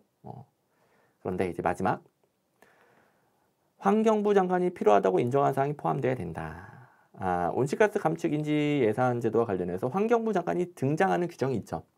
지난 주에서 배웠듯이 기획재정부 장관이 환경부 장관과 협의한 작성 기준 방식에 따라서 각 중앙관세청이 온실가스 감축 인지 예산서를 편성해야 됩니다. 그런데 거기서도 주체는 기획재정부 장관입니다. 하여간 예산제도의 주체는 다 기획재정부 장관이에요. 기획재정부 장관. 작성 기준 환경부 장관과 협의하라는 것이지 작성은 기획재정부 장관이 합니다. 그래서 환경부 장관이 등장하는 곳이 있긴 있고 그거 다 우리 지난 주에서 자세히 공부했죠. 그리고 여기는 그냥 마지막이 온실가스 감축 인지 예산서에 포함될 기타 등등이란 말이에요. 기타 등등 뭐겠습니까? 예산 제도의 주체인 기획재정부 장관이 필요하다고 인정하는 사항이 포함돼야 된다. 기획재정부 장관 자리입니다. 그래서 다른 규정과 헷갈리면 4번 환경부 장관 이런 거 있었던 것 같은데 이렇게 옳다고 판단할 수 있겠죠. 그걸 노리는 낚시 문제가 되겠고요. 그래서 1, 2회차 다 같이 보시면은 완벽하게 대비가 될 겁니다. 그리고 같은 패턴으로 모의고사 4번 화면 보시면 성인지 예산도 낼 수 있어요. 왜냐하면 제가 성인지 예산제도하고 온실가스 감축인지 예산은 규정들이 다 비슷하다고 그랬죠. 성인지 예산의 개요, 규모, 성평등 기대 효과 등등 어쩌고저쩌고 그리고 기타 등등 그 밖에 기획재정부 장관이 정하는 사항이 성인지 예산서에 포함되어야 되겠습니다. 그래서 성인지 예산서든 온실가스 감축인지 예산서든 기타 등등에 해당하는 건 기획재정부 장관이 정하는 사항이 되겠습니다. 됐고 그 다음에 이제 보너스 가봅시다. 보너스 일단은 보실 필요 없는데 왼쪽 3번에는 국가재정운용계획 회계연도 개시 120일 전까지 국회에 제출한다가 있고요. 3번 화면 보시면 정부는 대통령의 승인 얻은 예산안과 주요 항목 단위로 마련된 기금운용 계획안을 회계연도 개시 120일 전까지 국회에 제출한다가 있죠. 이거 120일은 공짜가 된다라고 그랬죠. 자, 여러분들 예산안을 국회에 제출하는 거 회계연도 개시 120일 전 이거 모르면 큰일 나죠. 시험에 어마어마하게 잘 나오죠. 예산안은 회계연도 개시 120일 전까지 국회에 제출합니다. 그리고 집행 전에 짜는 계획 그러니까 집행 전에 짜는 모든 것들은 예산안과 함께 제출하는 거예요. 그러니까 기금운용 계획 집행 전에 짜겠죠. 예산안과 마찬가지로 회계연도 개시 120일 전까지. 국가재정운용 계획 집행 전에 짜겠죠. 계획이니까. 회계연도 개시 120일 전까지. 국가 채무관리 계획, 국가 보증 채무관리 계획, 성인지 예산서 다 언제까지 제출? 국회에 제출한 날짜는 회계연도 개시 120일 전까지. 온실가스 감축인지 예산서 국회 언제까지 제출합니까? 회계연도 개시 120일 전까지. 됐죠? 그래서 집행 전에 짜는 거. 예산서 무슨 계획 이런 것들은 죄다 국회에 제출한 날짜는 회계연도 개시 120일 전. 공짜죠, 공짜. 네, 1번. 자, 일단은 여기까지.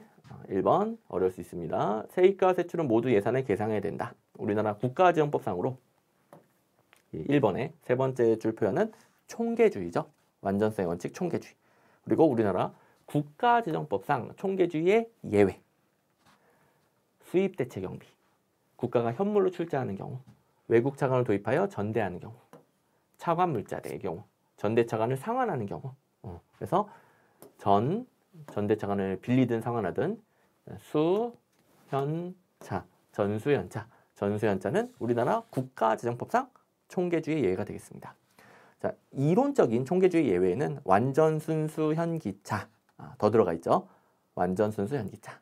근데 국가재정법상 총계주의 예외는 전수현차, 전대차관, 수입대체경비, 현물출자, 차관물자대 이걸 제외한 예외라고 그랬죠. 총계주의 예외 제외한 세입과 세출은 모두 예산에 계상해야 된다. 맞는 겁니다. 여기를 포함하여라고 바꾸면 틀리게 되겠죠. 더 여기 잘 챙겨주시기 바랍니다. 예외입니다. 예외. 보너스였습니다. 자, 아무튼 옳지 않은 거 정답 2번입니다. 2번. 이거는 제가 여기만 잘못한 거고 해설지는 잘 돼 있을 겁니다. 제가 저 체크 표시를 잘못 옮겼네요. 해설지는 잘 돼 있습니다. 됐고 자, 그다음에 이제 32번.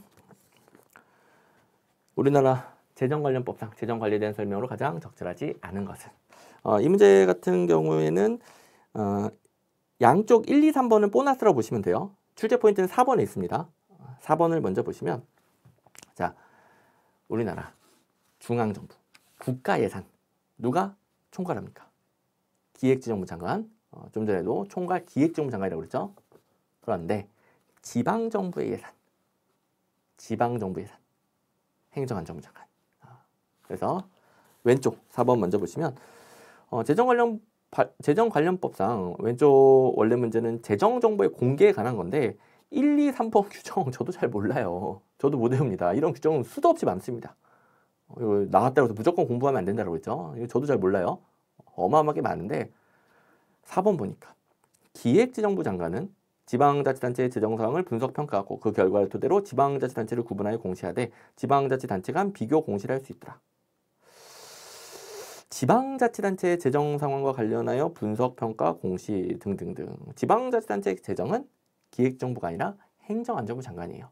이거는 우리 모든 강의에서 요령을 배웠죠. 혹여 모르는 규정이 나왔을 때, 왜냐하면 규정 무수히 많습니다. 절대로 다 못 외웁니다. 모르는 규정이 나왔을 때 재정과 관련해서는 국가, 중앙정부랑 관련성이 높으면 기획정부 장관, 지방과 관련성이 높으면 행정안전부 장관, 이런 요령이 있다라고 했죠. 그래서 1, 2, 3번 모르는 규정이네. 4번 지방자치단체 기획재정부 장관이네. 이걸 땡으로 해야 되겠다. 4번을 고르는 거죠. 모든 강의에서 계속 훈련해 왔던 거니까 굉장히 쉽게 4번을 고르신 분들도 있을 겁니다. 그리고 그걸 한 번 더 연습하는 게 모의고사. 모의고사. 자, 또 처음 제 강의를 듣는 분들도 요령을 잘 챙기셔야 됩니다. 4번. 지방자치단체의 재정 부담 및 재정 위기 관리에 관한 사항을 심의하기 위하여 기획재정부 장관 소속으로 지방재정관리위원회를 둔다. 지금 다 지방자치단체에 관하여 지방재정관리위원회, 행정안전부 장관 소속이겠죠. 물론 이제 4번 같은 경우에는 나름 좀 추가된 개정 법령이에요. 이건 제가 기본서에는 넣어놨어요. 4번은. 근데 기본서에는 들어가 있지만 이런 규정들 다 못 외웁니다. 기본서에 못 들어간 것도 또 너무 많고 너무 규정이 많으니까 그래도 몰랐어도 다른 거에 비해서 4번이 더 틀렸다라고 고를 수 있는 거죠. 그리고 이제 원래 문제 1, 2, 3번은 진짜 너무 이런 규정 많다 보니까 아예 공부 안 하셔도 됩니다. 읽어보고 끝. 근데 그래도 모의고사 쪽은 조금 더 도움되는 걸로 바꿔놨어요. 자, 모의고사 1, 2, 3번은 나름 공부를 하셔야 됩니다. 1번은 이미 여러 번 출제됐어요. 예비타당성 조사. 이거는 기획재정부 장관이 실시합니다. 이거는 중앙정부 예산에 대해서 하는 거니까 기획재정부 장관이 실시. 그다음에 총사업비가 500억 원 이상이고 국가 재정 지원 규모가 300억 원 이상인 신규 사업에 대한 예산을 편성하기 위해서 예비타당 조사를 실시합니다. 500, 300 여러 번 나왔습니다. 자, 누가 실시하느냐? 기획정부 장관. 그리고 총사업비 500, 국가 재정 지원 규모가 300, 500, 300 다른 걸 바꾸면 땡. 그리고 또 나올 수 있는 게 국회에도 제출합니다. 국회 소관상임위원회와 예산결산 특별위원회 제출을 해야 돼요. 국회 제출할 필요 없다 땡 이런 거 나오겠죠. 2번 이것도 여러 번 나온 거. 국회, 대법원, 헌법재판소, 중앙선거관리위원회 및 감사원 이 5개 기관 중앙정부 기준으로 이 5개 기관에 대해서 세출 예산 요구액을 감액하고자 하는 때에는 국무회의에서 해당 기관의 장에 의견을 들어야 됩니다. 이것도 기출문제집에도 봤죠. 5개 기관에 해당되지 않는 걸 고르는 문제가 좀 나옵니다. 자, 그래서 국회, 대법원, 헌법재판소, 중앙선거관리위원회, 감사원에 세출 예산 요구액을 감액하는 경우에는 국무회의에서 기관장의 의견을 들어야 됩니다. 3번. 이거는 제일 출제 가능성이 적긴 한데 기획재정부 장관은 예산 배정 요구서에 따라 분기별 예산 배정 계획을 작성하고요. 국무회의 심의를 거친 후 대통령의 최종 승인을 얻어서 배정하게 됩니다. 또 이건 아시죠? 배정이란 기획재정부 장관이 중앙관서, 중앙부처에게 예산을 배정하는 거. 재배정은 중앙부처에서 그 밑에 부서에게 재배정하는 거죠. 배정과 재배정 바꾸면 돼. 이런 뭐 기출문제 많으니까 여러분들 잘 아실 것이고 조금 지엽적인 게 3번. 예산 배정 요구서는 각 중앙관서의 장이 기획재정부 장관에 제출하고 기획재정부장관은 그거에 따라서 분기별 1년 아니고요. 반기 아니고요. 분기별 예산 배정 계획을 세우고요. 네, 국무회 심의 대통령 승인을 받아서 중앙관세청에게 배정한다. 됐습니다. 자, 그다음에 33번 발생주의 복식부기. 이거는 자 교재로 볼게요. 교재로. 왼쪽은 발생주의, 오른쪽은 복식부기로 바꿔놨는데 발생주의든 복식부기든 둘 다 미래의 비용과 편익을 기록하게 만든 것이다. 자, 2번. 왼쪽 2번. 미지급 비용과 미수수익금의 경우 발생주의에서 기록되죠. 미지급 비용, 미수수익. 미래의 비용과 편익이요. 그 다음에 3번. 감가상각, 대손상각 발생주의에서 비용으로 인식되죠. 미래의 비용이에요. 그리고 오른쪽 3번. 오른쪽 복식부기에서도 3번 감가상각과 대손상각 당연히 기록되죠. 오른쪽은 3번 땡. 기록되지 않는다라고 했으니까 오른쪽은 3번 땡. 그렇죠? 하여간 발생주의든 복식부기든 미래의 비용과 편익을 기록하게 만든 것이다. 어마어마하게 잘 나오죠. 또 대손상각 이런 거 뭐 별의별 회계 용어가 많이 등장하는데 여러분들이 잘 모르는 회계 용어가 등장하면 그냥 미래의 비용과 편익입니다. 현금주의 단식부기에서 인식 못한다. 발생주의 복식부기에서 인식한다. 이러면 끝나는 겁니다. 미래의 비용과 편익. 모르는 이상한 용어 나오면은 발생주의 복식부기는 인식한다가 답입니다. 됐고요. 그 다음에 이제 왼쪽 1번은 발생주의 개념, 오른쪽 1번은 복식부의 개념을 적어놨어요. 1번 화면 보시면 하나의 거래를 대차평균의 원리에 따라 거래의 인과관계를 차변과 대변에 이중 기록하니까 복식부기죠. 모든 거래에는 원인과 결과가 있죠. 그래서 원인, 결과를 둘 다 적는 게 복식부기. 단식부기는 결과물만 적죠. 근데 복식부기는 원인이 적혀 있어요. 그래서 예를 들어 이건 빌린 돈이야. 부채 100만 원 증가, 자산 100만 원 증가. 이 자산이라는 건 내 돈이 증가한 게 아니죠. 부채가 증가한 거지, 부채. 이거는 함부로 쓰면 안 됩니다. 갚아야 되니까. 그래서 이렇게 부채 등을 정확하게 파악할 수 있어요. 4번 정부의 종합적인 재정 상태 파악하는 데 있어서 유리합니다. 부채, 감가상각, 대손상각 등등등 미래의 비용과 편익을 고려하는 게 종합적인 재정 상태 파악 유리하고요. 대신에 원인과 결과를 다 적어야 돼요. 차변, 대변에 나중 이중으로 기록해야 돼요. 이건 저도 실제로는 어떻게 하는지 잘 모릅니다. 너무 회계 기술적으로 복잡하고 회계 전문가만 가능한 겁니다. 그래서 회계 절차가 복잡하다는 단점이 있죠. 2번 이거는 복식부기만의 특징이죠. 2번은 발생주의하고 상관없는 내용이긴 한데 그래도 시험 문제가 대부분은 발생주의, 복식부기 같이 내죠. 그래서 발생주의, 복식부기에 대해 옳지 않은 거 했을 때 2번도 그냥 옳게 나오죠. 계정 과목 간 상호 검증을 통해 부정이나 오류를 발견할 수 있는 자기 검증 기능이 있습니다. 자, 복식부기 원인과 결과를 다 적는데 100만 원을 빌렸는데 80만 원이 증가해요. 말이 안 되죠. 100만 원을 빌리면 자산 100만 원이 증가해야 돼요. 원인과 결과는 무조건 같아야 돼요. 차변 다 기록하고 대변 다 기록하고 나서 양변을 더했을 때 값이 같아야 됩니다. 같지 않으면 뭔가 부정이나 오류가 있었던 거예요. 그걸 자기 검증 기능. 그다음에 34번 지방자치론. 자, 이제 지방자치론 하나, 둘, 셋, 넷, 다섯 문제, 네 문제에다가 그다음에 중간중간 인사이론, 조직이론 하나씩 껴 있습니다. 자, 몇 문제 남았습니까? 우리 7문제 파이팅 해봅시다. 자, 지방자치의 장단점에 대한 설명을 가장 적절하지 않은 것은 이 문제 조금 어렵습니다만 1, 2번 몰랐다 하더라도 4번에 지방자치단체 사이에 재정 차이를 조정하여 행정서비스의 형평성 문제 해결한다. 이건 중앙집권이잖아요. 중앙집권. 지방자치 물어보면서 중앙집권 나오면 땡. 지방 간 조정, 낙후된 지역 지원해준다, 개발해준다. 행정서비스의 형평성 문제 해결, 형평성을 확보하는 거죠. 중앙정부가 할 수 있는 거죠. 이 답 찾는 거 너무 쉬운 거예요. 원래 문제도 앞에 어려운 게 있어도 규모의 경제 유리하다 땡이죠. 규모의 경제는 중앙집권. 아주 쉬운 문제입니다. 그런데 원래 문제 티부 가설이 있어요. 티부 가설과 관련해서 이 두 이론 좀 비교해서 아주 가끔 나오거든요. 그래서 들어둡시다라는 취지도 있고 그다음에 모르면 넘기면서 푸는 연습도 하는 거고요. 일부러 좀 생소한 거 섞은 겁니다. 당황하지 마시고 모르면 넘겨요. 4번에 제발 나를 정답을 찍어줘. 너무 쉬운 게 있잖아요. 3번은 안 읽어도 되겠죠. 이제 1, 2번 보시면 일단 티브 가설 먼저 봅니다. 티브 가설. 티브 가설은 중요하니까 엄청나게 자세히 배우죠. 자체로 잘 나오죠. 지방 정부들끼리 경쟁하는 원리입니다.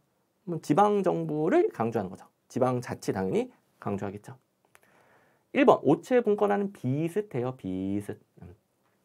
지방 정부에 의한 공제 공급이 지역 주민들의 선호를 더 정확하게 반영할 수 있다고 봅니다. 그럼 지방 정부에 의한 공공 서비스 제공을 찬성하는 거죠. 그러니까 중앙 정부보다 지방 정부가 그 지역 주민에 대한 정보를 파악하기 용이하다. 이런 논리가 되는 겁니다. 그런데 2번 세뮤얼슨의 공공재 공급은 반대되는 논리입니다. 반대되는 논리예요. 반대. 공공재 공급 이론에 따르면 주민들은 공공재에 대한 선호를 표출하지 않기 때문에 지방정부에서는 공공재 효율적 공급이 어려울 수 있더라. 옳은 겁니다. 1, 2번은 완전 반대입니다. 반대. 세뮤얼슨의 생각에 따르면 그 지역별로 주민들에게 공공재 필요합니까? 물어보면은 자기들한테 돈 내라고 할까 봐 무임승차하기 위해 딱히 필요 없는데요. 어차피 지방정부가 돈 써가지고 공급하면 그때 무임승차하면 되니까 주민들이 선호를 정확하게 표출하지 않는다라고 봐요. 그럼 지방정부 차원에서는 공공재를 효율적으로 공급하기 어렵다라는 거죠. 그러면 중앙정부가 강제로 전국에서 세금 걷어서 국방 이런 공공재 공급을 해야 된다. 그래서 공공재 성격이 강할수록 중앙정부가 해야 된다. 이런 논리는 세뮤얼슨의 공공재 공급 이론입니다. 그리고 티브 가설과 오츠의 분권화 정리는 논리가 전혀 다릅니다. 전혀. 그냥 지방정부들끼리 경쟁하면서 국민들의 요구를 파악해서 국민들에게 대응성을 높이는 게 중요하다. 그래서 다시 티브 가설과 오츠의 분권화, 이름도 분권화죠. 분권화. 지방자치 찬성. 세뮤얼슨의 공공재 공급, 공공재 공급에 초점을 맞췄을 때 지방자치 반대. 이렇게 기억하시면 끝. 자세한 논리까지는 기억할 필요 없는 이론입니다. 일부러 제가 섞은 겁니다. 훈련을 위한 거였어요. 35번 지방자치법상 지방의회와 지방자치단체장의 권한에 대한 설명을 가장 적절하지 않은 것은, 여기 나름 예상 문제가 있습니다. 자, 일단 2번을 먼저 처리하시면 기출문제도 그렇고 2번 쪽에 지방자치단체장의 제2요구 및 제소 제도가 있어요. 같이 한번 해보시면 지방의회가 의결하면 5일 이내 단체장에게 이송해야 되죠. 그래서 5일 의결했으면 빨리빨리 이송해야 되니까 5일 타고 미끄러지듯이 5일 이내 이송. 그리고 단체장이 별 문제 없으면 시행한대. 제2요구 사유가 있으면 20일 이내 제2요구할 수 있죠. 그게 원래 문제 있고 20일 이내에 제2요구를 했을 때 지방의회는 재의결하는데, 재의결은 과반수가 아니라 과반 출석 3분의 2 이상의 찬성으로 재의결합니다. 거기에 대해서 문제가 없으면 시행하는 건데, 만약에 재의결된 사항이 조례안이든 뭐든 재의결된 사항이 법령 위반이 있으면 지방자치단체장은 대법원에 소를 제기할 수 있습니다. 대법원에. 그다음에 여기 대법원에 소 제기 재의결된 후에 며칠 이내입니까? 20일 이내죠. 20일 이내. 이거 모의고사에 그냥 추가해야 되겠네요. 어차피 여러분들 그냥 같이 모의고사를 외우는 게 좋으니까 20일 이내라고 제가 모의고사 해설지에는, 그러니까 모의고사 여러분들 그 프린트에는 제가 추가해 드릴게요. 20일 이내에 대법원에 소를 제기할 수 있다. 같이 추가해서 외워버리죠 뭐. 그래서 20일 이내에 제2요구, 20일 이내에 소송 제기. 둘 다 20일. 됐고. 자, 그 다음에 4번을 처리합니다. 단체장은 지방의회 임시회를 소집할 수 있어요. 그러니까 지방의회가 임시회 소집할 수 있는 건 당연한 거고요. 단체장도 소집할 수 있다. 이런 게 출제 포인트가 되죠. 원래 문제는 그냥 단체장이 지방의회 임시회 소집할 수 있다라는 게 적혀 있고, 그런데 지방의원 총선거 후 최초로 집회되는 임시회는 소집할 수가 없어요. 여기 이제 제외한에 맞는 겁니다. 좀 어려운 출제 포인트. 이걸 포함하여 소집할 수 있다 그러면 땡이 되는 거죠. 좀 어려운 거. 그다음에 이제 예상 문제가 있습니다. 1, 3번. 1번. 정책 지원 전문 인력인 정책지원관 제도. 이건 오타. 정책지원관 제도. 지방자치단체의 장애 정책 기능을 강화하기. 뭐가 틀린 거냐면 지방의회 의원을 지원해 주는 게 정책 지원 전문 인력이에요. 이거는 24년도 공무원 시험에 처음 등장했고, 그러니까 지방자치법 전면 개정하면서 들어온 법률이면서 이미 공무원 시험에 등장했고, 그러면 또 경찰 승진이 또 따라냅니다. 잘 대비하셔야 됩니다. 정책 지원 전문 인력, 지방의회 의원 활동을 지원한다. 지방의회 의원 활동 지원한다. 그리고 보너스로 하나 더. 이건 아직 제대로 안 나왔습니다. 지방자치단체의 장은 지방의 사무직원을 제외한 소속 직원에 대한 임용권이 있죠. 자, 지방정부는 지방자치단체장이 공무원에 대한 임용권을 다 가지고 있는데 지방의회 사무직원은 제외합니다. 지방의회 사무직원은 지방의회 의장이 임용권을 가지고 있습니다. 그래서 임용권 혹은 지휘 감독 혹은 뭐 임면권 여러 가지 표현을 쓸 수 있겠지만 어쨌든 단체장이 지방의회 사무직원을 포함하여 모든 공무원에 대해 임용권을 가지고 있다고 하면 틀립니다. 지방의회 사무직원은 지방의회 의장이 임용권을 가진다. 그래서 1, 3번이 지방자치법 전면 개정되면서 새로 들어온 규정이면서 이미 나온 것도 있고 이제 아직 안 나온 것도 있고 예상 문제로서 좀 챙겨두셔야 되겠습니다. 자, 이 문제는 제가 뭐 오타라든가 아니면은 이거 같이 외울 수 있게 다 추가해서 수정해서 프린트 해놨을 거니까 여러분들이 지금 보고 있는 것은 다 잘 되어 있죠. 제가 수정해서 올릴 거니까. 됐고, 그 다음에 이제 36번. 36번은 원래 문제는 세액 수입 쪽인데요. 세액 수입에서 좀 쓰잘데기 없는 문제가 나왔습니다. 자, 일단 원래 문제 기준으로 23년도 시험에서는 한 4문제 정도가 생소한 게 있었는데 24년도 시험에서는 아까 27번 공무원 징계령, 그 다음에 25번 퇴직관리, 퇴직관리는 쉽게 풀 수 있었죠. 그 다음에 31번 온실가스 감축 인지 예산에서 그리고 32번 그리고 36번 좀 이상했습니다. 근데 퇴직관리는 그냥 쉽게 풀 수 있는 거니까 여기도 한 4문제 정도가 되네요.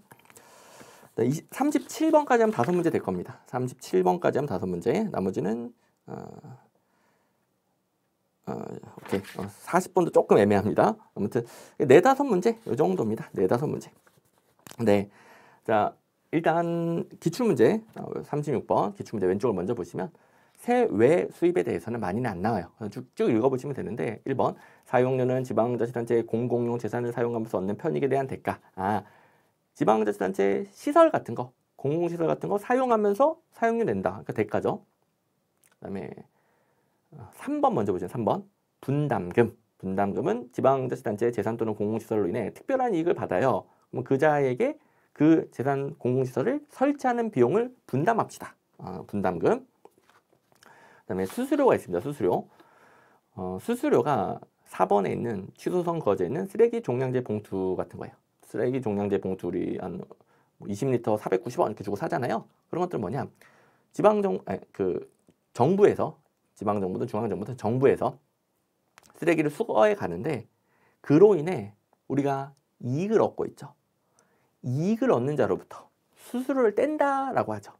그래서 쓰레기 종량제 봉투 가격은 쓰레기 처리를 도와주니까 그 이익으로부터 봉투 가격을 수수료를 떼는 겁니다. 수수료로 포함이 되는데 이런 것까지 그동안 제대로 나온 적도 없고 또 다 구분이 안 돼요. 또 애매한 성격도 많습니다. 근데 어쨌든 제가 사용료, 분담금, 수수료 대표적으로 세액 수입 3가지를 말씀드렸고 이건 강의 시간에 배우긴 하죠. 이 3가지만 좀 개념을 챙겨둬라. 우리 개념 이한 걸 바탕으로 구분할 수밖에 없어요. 어쨌든 쓰레기 종량제를 구매하는 게 공공시설을 사용하는 건 아니잖아요. 그다음에 뭐 정부가 뭐 설치하면서 이득을 보는 건 아니잖아요. 그러면 사용료하고 분담금은 확실히 아니에요.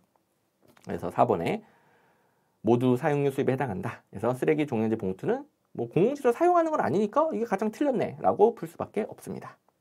그래도 어쨌든 배운 개념으로 풀 수는 있으나 이걸 이제 종류를 다 외울 필요 없다는 겁니다. 우리 사용료, 수수료, 분담금만 이해하시면 돼요. 그다음에 4번에 운동장 이용료는 운동장이라는 공공시설을 사용하잖아요. 이건 사용료 맞죠? 운동장을 이용한다랑 쓰레기 종량제 봉투를 산다는 것은 공공지를 사용하느냐 안 하느냐 차이가 있다는 거 보이시죠? 이 정도면 충분. 제출제 가능성도 거의 없고. 36번 더 잘 나오는 건 지방세죠. 지방세로 바꿔놨습니다. 세의 수입은 지방세 외의 수입이고 지방세 자체 더 잘 나옵니다. 이거는 쭉 읽으면서 공부가 되게 만들어놨습니다. 자, 일단 지방세는 목적세랑 보통세가 있고요. 목적세 같은 경우에는 특정 세출에 충당하기 위해 용도를 정하여 부과하는 조세죠. 이 세금은 무조건 이 목적으로만 쓴다. 우리나라에는 지방교육세, 지방교육에만 씁니다. 지역자원시설세, 지역자원 시설 개발에만 씁니다. 목적세가 있고요. 네, 목적세는 기초자치단체에서는 징수하지 않습니다. 광역자치단체에서만 징수하니까 특별시 광역시세, 특별시 광역시세, 그리고 도세, 특별시 광역시세, 도세가 되는 거죠. 그다음에 이제 특별시 광역시랑 자치구가 보통세를 나눠 가는 방식, 도랑 시군이 보통세를 나눠 가는 방식이 좀 다르죠. 그게 좀 복잡하죠. 특별시 광역시의 보통세와 도의 보통세에 공통적으로 속하는 걸 먼저 처리하면 좀 쉬워지죠. 자, 특별시 광역시 도니까 광역자치단체에서만 걷는 거 소비취례로 외웠죠. 소비취례, 지방소비세, 취득세, 레저세, 소비취례. 4번. 그다음에 이번에는 기초자치단체에서만 걷는 게 있어요. 자치구의 보통세와 시군의 보통세 공통적으로 속하는 거 재산세. 자치구, 시군 다 기초자치단체죠. 기초자치단체에서만 걷는 보통세는 재산세. 재산. 등록면허세는 아니죠. 정답은 4번. 우리 표 가지고 정말 수도 없이 연습을 했기 때문에 정말 이게 편하게 문제가 풀리는 분들도 있을 것이고 네, 그 요령을 못 배웠다거나 아니면 연습이 좀 부족하신 분들은 이번 기회에 다시 연습을 하셔야 됩니다. 자, 우리 다시 한번 해봅시다. 목적세 두 개는 무조건 광역자치단체. 이것만 그려놓고 합시다. 혹시 처음 보시는 분들이 있을 수 있으니까 광역자치단체는 특별시, 광역시가 있고 도가 있고요. 특별시 광역시 산하에는 자치구가 있고 도 산하에는 시군이 있잖아요. 목적세는 무조건 광역자치단체, 특별시 광역시세 도세. 그 다음에 보통세 중에서 소비취례, 지방소비세, 취득세, 레저세는 특별시 광역시세 도세. 재산세, 재산세는 무조건 자치구세, 시군세. 그리고 등록면허세는 자등, 도등이죠. 자등, 도등. 특별시 광역시랑 자치구 사이에서는 자치구세, 도랑 시군 사이에서는 도세. 도세. 자, 이것만으로 좀 헷갈리신 분들은 그림을 찾아보셔야 됩니다. 제 모든 교재에 들어가 있는 그림 그리고 요령 다 적혀 있죠.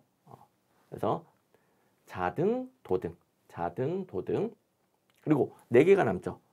주민세, 자동차세, 지방소득세, 담배소비세. 소비치레의 소비는 지방소비세고 담배소비세, 담배소비세 4개. 4개는 등록면허세 반대예요. 자등이니까 나머지 4개는 특별시 광역시세. 도등이니까 나머지 4개는 시군세. 그래서 등록면허세는 자등, 자치구세는 맞아요. 도등, 시군세가 아니죠. 도세죠, 도세. 자등, 도등. 그렇죠. 자, 아무튼 이거 연습을 해야 자기께 되는 겁니다. 다시 한번 기본서든 뭐 요약서, 필기노트든 찾으셔가지고 그림 보면서 또 이제 코멘트 다 해설 설명해놨죠. 어떤 식으로 외운다, 두 문자 어떻게 딴다, 그런 것도 한 번 더 찾아보시기 바랍니다. 네, 기출문제도 적용해보시고. 자, 그리고 뜬금없는 인사 이론 공직자의 이해충돌 방지법. 약간 그 LH 사태 때문에 이 법률이 제정되고 우리 공무법만 늘어났습니다. 진짜로 LH 그 직원들 아시죠? 그 자기 공정보를 이용해서 땅값 오를 것 같은 데다 땅 왕창 사놓고 뭐 식물을 좋아하는지 뭐 나무도 왕창 심어놓고 지구 환경을 생각하나 봐요. 왕창 심어놓고 땅값 오르니까 그 부정이득을 챙기고 등등 그런 사태가 발각되면서 공직자가 자신의 공적인 권한을 사적으로 이용하는 이해충돌, 이걸 방지해야 된다. 이해충돌 방지법이 생기죠. 공직자윤리법에도 이해충돌 방지 의무가 있어요. 근데 그걸 좀 구체화시킨 게 공직자 이해충돌 방지법. 그 LH 공직자 LH 공짜도 아니지. 이미 다 잡혀갔으니까 LH 그 범죄자들 때문에 우리 시험 보면 늘어났습니다. 아무튼 여기 있는 규정을 다 외우는 건 불가능해요. 근데 일단 원래 기출문제에 있는 이 이해충돌 방지에 관한 업무를 총괄하는 건 국민권익위원회다. 이건 좀 먼저 챙깁니다. 왼쪽에 3번. 이 법에 따른 공직자의 이해충돌 방지에 관한 제도 개선 및 교육 홍보 계획 및 수립 시행 등 공직자의 이해충돌 방지에 관한 업무를 총괄하는 건 감사원이 아니고 국민권익위원회입니다. 국민권익위원회 먼저 좀 챙깁니다. 그 다음에 1, 2, 4번 이런 규정은 저도 다 못 외웁니다. 뭐가 나올지 몰라요. 이런 지엽적인 거 다 외우다가 다른 거 더 많이 틀린다라고 그랬죠. 다 외우려고 하지 마시고 제가 요령을 지금부터 가르쳐 드릴 겁니다. 자, 일단 3번. 어떤 기관에 신고 가능한가? 이건 암기를 하셔야 돼요.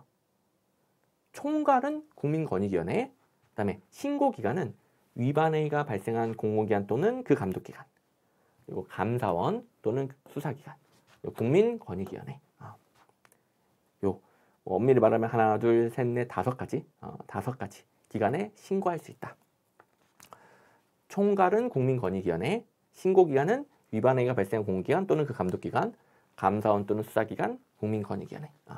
이렇게 외워주시고. 그 다음에 누구든지예요. 공무원만 가능한 게 아닙니다. 누구든지입니다. 누구든지. 국민도 가능. 됐고.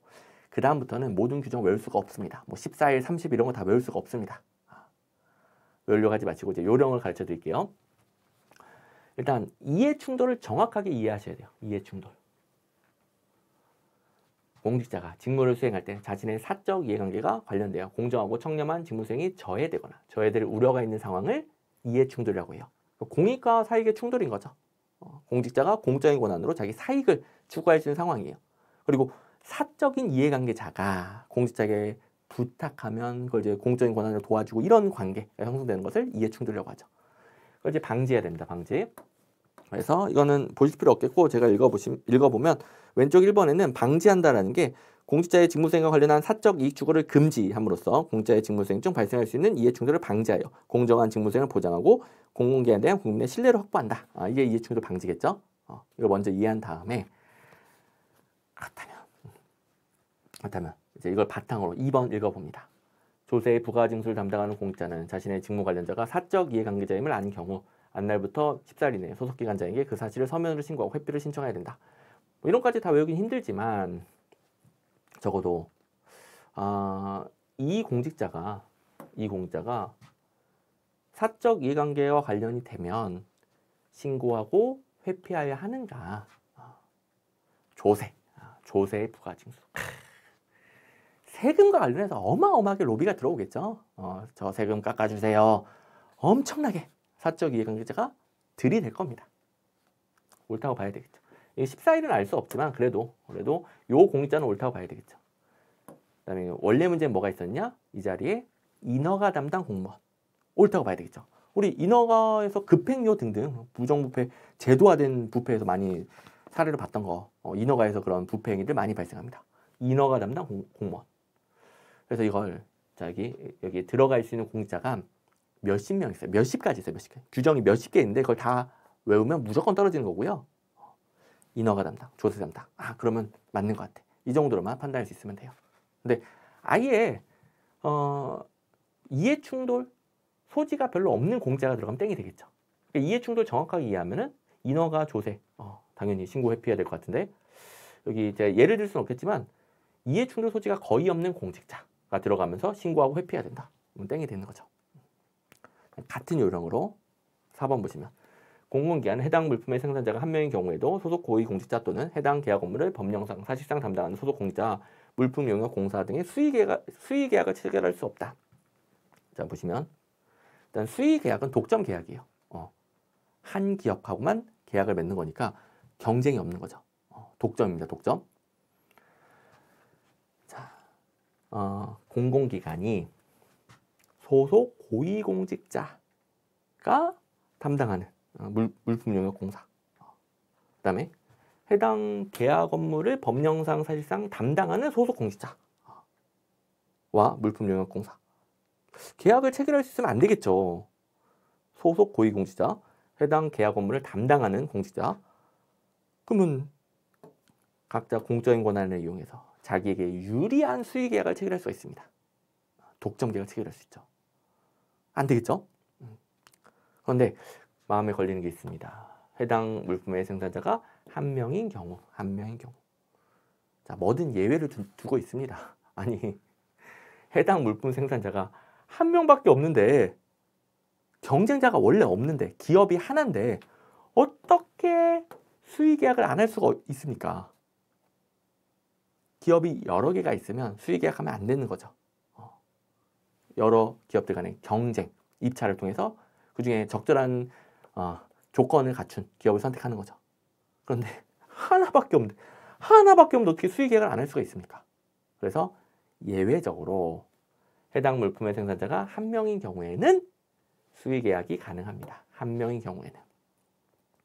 그러니까 일단 여러분들이 연습해야 될 거, 이런 공직자, 당연히 수의계약 안 될 것 같네. 그걸 챙겨야 되겠고, 여기다가 괜찮을 것 같은 공직자가 혹은 이제 관련성이 거의 없는 공직자가 들어가면은 수의계약 체결할 수 없다 땡이겠죠. 그 다음에 뭐든 예외가 있습니다. 예외가 있기 때문에 뭔가 이제 다만 혹은 어떠한 경우에 조건이 달려 있으면 그 조건을 잘 봐야 돼요. 한 명밖에 없으면 수의계약 안 할 수가 없네. 4번이 제일 이상하네. 이렇게 푸는 겁니다. 당연히 이렇게 모든 문제를 풀 수는 없습니다. 당연히. 그런데 이해충돌 방지법을 불안한 마음에 싹 다 외우면 무조건 떨어진단 말이에요.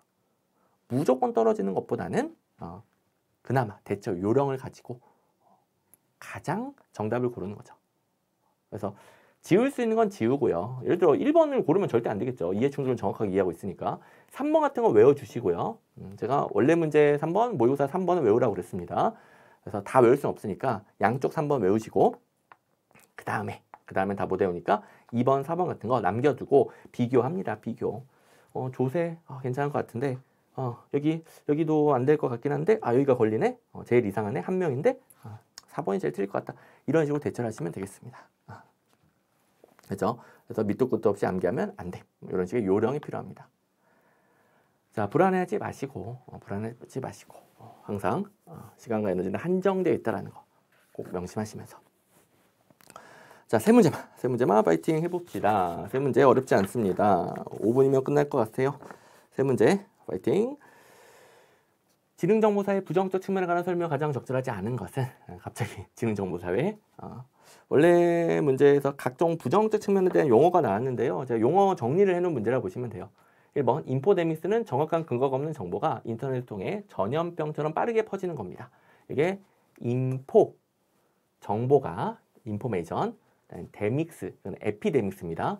전염병이에요. 에피데믹스. 그래서 근거 없는 정보가 에피데믹스, 전염병처럼 빠르게 퍼져나가는 것. 2번 정보 격차. 정보를 쉽게 접근할 수 있는 자와 그렇지 못한 자 간의 정보의 차이가 생기죠. 그게 사회의 경제적 차이로도 연결되는 거. 정보 격차가 단순히 정보를 많이 얻느냐 못 얻느냐 수준이 아니라 경제적 양극화라든가 다른 사회적 경제적 차이로도 연결되니까 문제인 거죠. 그 다음에 3번 빅브라더 또는 전자 파놉티콘. 이 용어는 뭐냐? 정부가 국민들에 대한 정보를 독점해서 국민, 사회를 통제하는 걸 말합니다. 통제. 그러니까 정보통신기술의 발달로 정부의 사회에 대한 통제력이 강화되는 것을 말합니다. 빅브라더는 조지 오웰이라는 1984라는 그 소설이 있어요. 그러니까 조지 오웰이라는 분이 쓴 1984라는 소설에서 독재자예요. 독재자. 모든 걸 독점해서 국민들을 통제하는 빅브라더. 독재자입니다. 그다음에 파놉티콘은 제레미 벤담이라는 사람이 원형 감옥을 고안했어요. 원형 감옥. 이거는 감옥이 가운데 감시탑이 있고 여기에 죄수들이 있는 거예요. 죄수들의 방이 이제 원형으로 있어요. 감시탑에서는 모든 죄수들을 다 통제할 수 있습니다. 다 보이니까. 원형 감옥. 어쨌든 다 통제하는 거 아닙니까? 그래서 빅브라더, 파놉티콘. 그래서 정보통신기술을 활용하면 전자 파놉티콘 이게 붙을 뿐 빅브라더, 파놉티콘은 정부가 국민에 대한 정보를 독점하여 국민, 사회를 통제하는 걸 말합니다. 됐고, 그나마 지식정보사의 엮이는 중에서 아주 유명한 용어예요. 챙겨두시고, 원래 문제는 파놉티콘이 선택적 정보 접촉이랑 같은 걸 다 땡. 빅브라더랑 같은 의미고요. 선택적 정보 접촉은 그냥 자기가 필요한 것만 골라서 쓰는 거죠. 그래서 객관성을 잃을 수 있더라.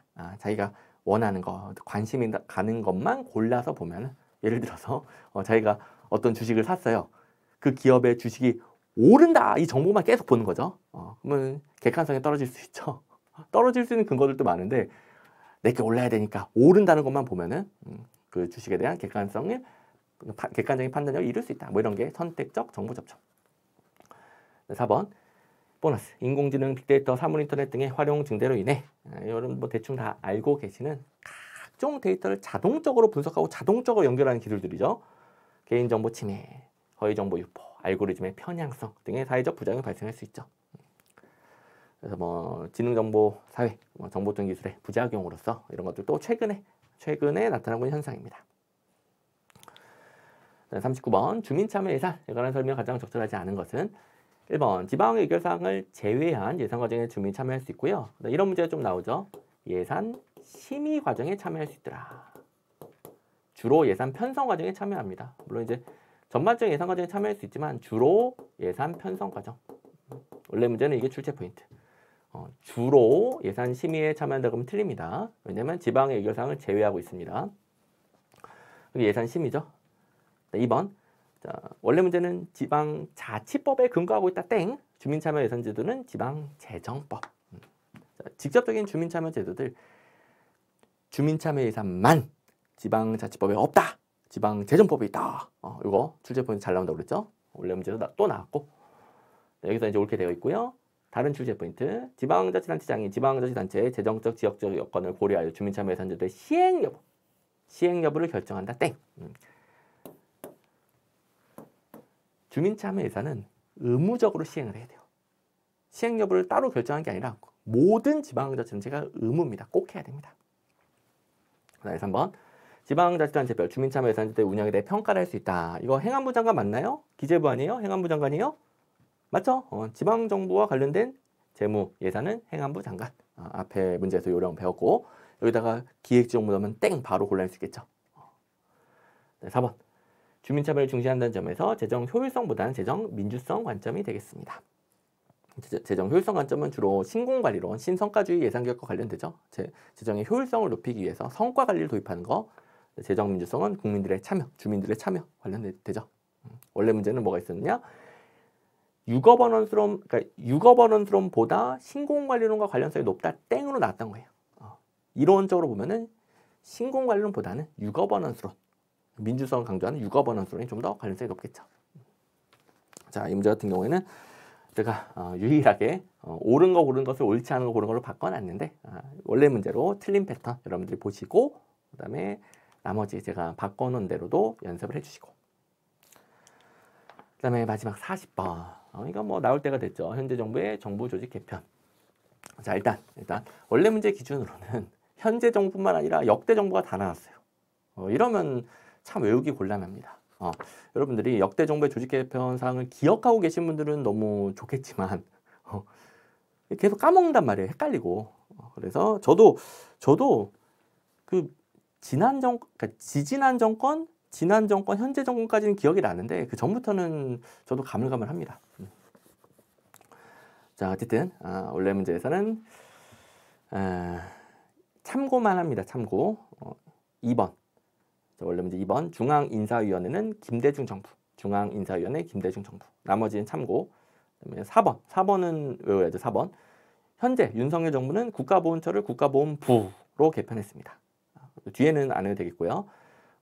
대통령 소속으로 디지털 플랫폼 정보위원회를 발족시켰는데 최근 정부가 디지털 플랫폼을 강조해요. 그러면서 정부가 강조하는 건 웬만하면 대통령 소속이잖아요. 그래서 디지털 플랫폼 강조하더라. 그래서 대통령 소속이더라. 이 정도만 보고 중요한 것은 국가보훈처를 국가보훈부로 변경했다. 그리고 이 문제는 자, 모의고사 보시면 현재 정부, 윤석열 정부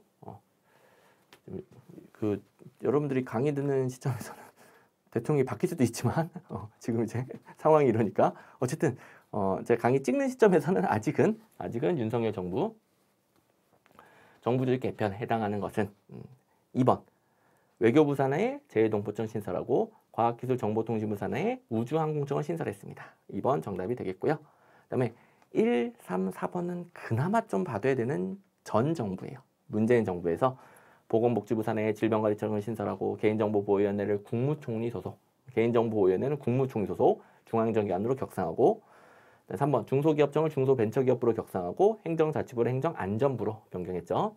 현재 부처 이름이 이렇죠. 중소벤처기업부 행정안전부. 4번 미래창조과학부를 과학기술정보통신부로 변경했죠. 현재 이름들. 그리고 산하의 과학기술혁신본부를 차관급으로 설치했습니다. 그나마 전 정부니까 이 정도. 이제 다 땡이고 원래 문제 4번과 그다음에 모의고사 2번. 이게 윤석열 현재 정부의 조직 개편 사항으로서 좀 반복 출제될 수 있는 건 이 세 가지가 되겠습니다. 오케이. 자, 다 왔네요. 자, 여러분들 고생 많으셨고요. 제가 무료 강의이긴 하지만 제 성격이 원래 좀 어쩔 수가 없어요. 강의를 하면은 뭐 자료를 만들면은 최대한 그 강의랑 자료에서 여러분들에게 도움이 되는 것들을 최대한 뽑아서 드리려고 합니다.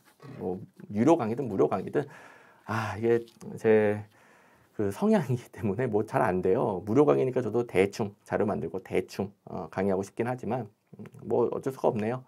저는 이게 뭐 도덕적이다 이런 게 아니라 저는 여러분들이 합격하시고 합격 소식 들려줄 때가 그냥 제일 이 고생한 거에 대한 보람이 느껴지고 제 성취감이 느껴집니다. 그러다 보니까 그걸 위해 자, 이렇게 아주 정성 들여서 쌍모 1회 2회를 드렸습니다. 여기서 지금 1회차에 있었던 게 2회차에 한 10문제 반복되잖아요. 그러면 2회차에 있었던 게 여러분들 볼 시험에 또 10문제 반복되고 그 다음에 1회차에 있었던 것도 한 몇 문제 반복되고 아마 한 15문제 이상은 쌍모 1, 2회에 관련된 거 혹은 거의 똑같은 게 나올 겁니다. 그러면 그걸 기계적으로 빠르고 정확하게 푸신 분들 그리고 나머지 좀 어려운 것들을 당연히 생소한 거 나올 수 있죠. 그런 것들을 1, 2회차에서 강의로 배운 요령에 따라서 그동안 훌륭한 요령에 따라서 소거하면서 푸신 분들 당연히 시간이 확보되겠죠. 그래서 자, 당락을 가르는 매번 반복되는 거. 그 중에서도 특히 더 많이 반복되는 것을 쌍모 1, 2회로 또 제대로 다져봤습니다. 여러분들이 정말 잘 1, 2회차 있는 거 갈고 닦고 그 다음에 부족한 걸 발견했을 때 특히 기출문제 집에 있는 거 기출문제 다 봤던 거 그걸 이제 찾아서 채웠을 때 다른 수험생을 넉넉히 앞서서 합격하게 될 겁니다. 그래서 끝까지 이 방향성 불안한 마음에 흔들리지 마시고 이 방향성 합격생들이 했던 거 잘 유지하면서 마무리 잘 하시고 합격 소식 아주 제 최고의 보람과 성취감 합격 소식 꼭 들려주시기 바랍니다. 고생 많았습니다.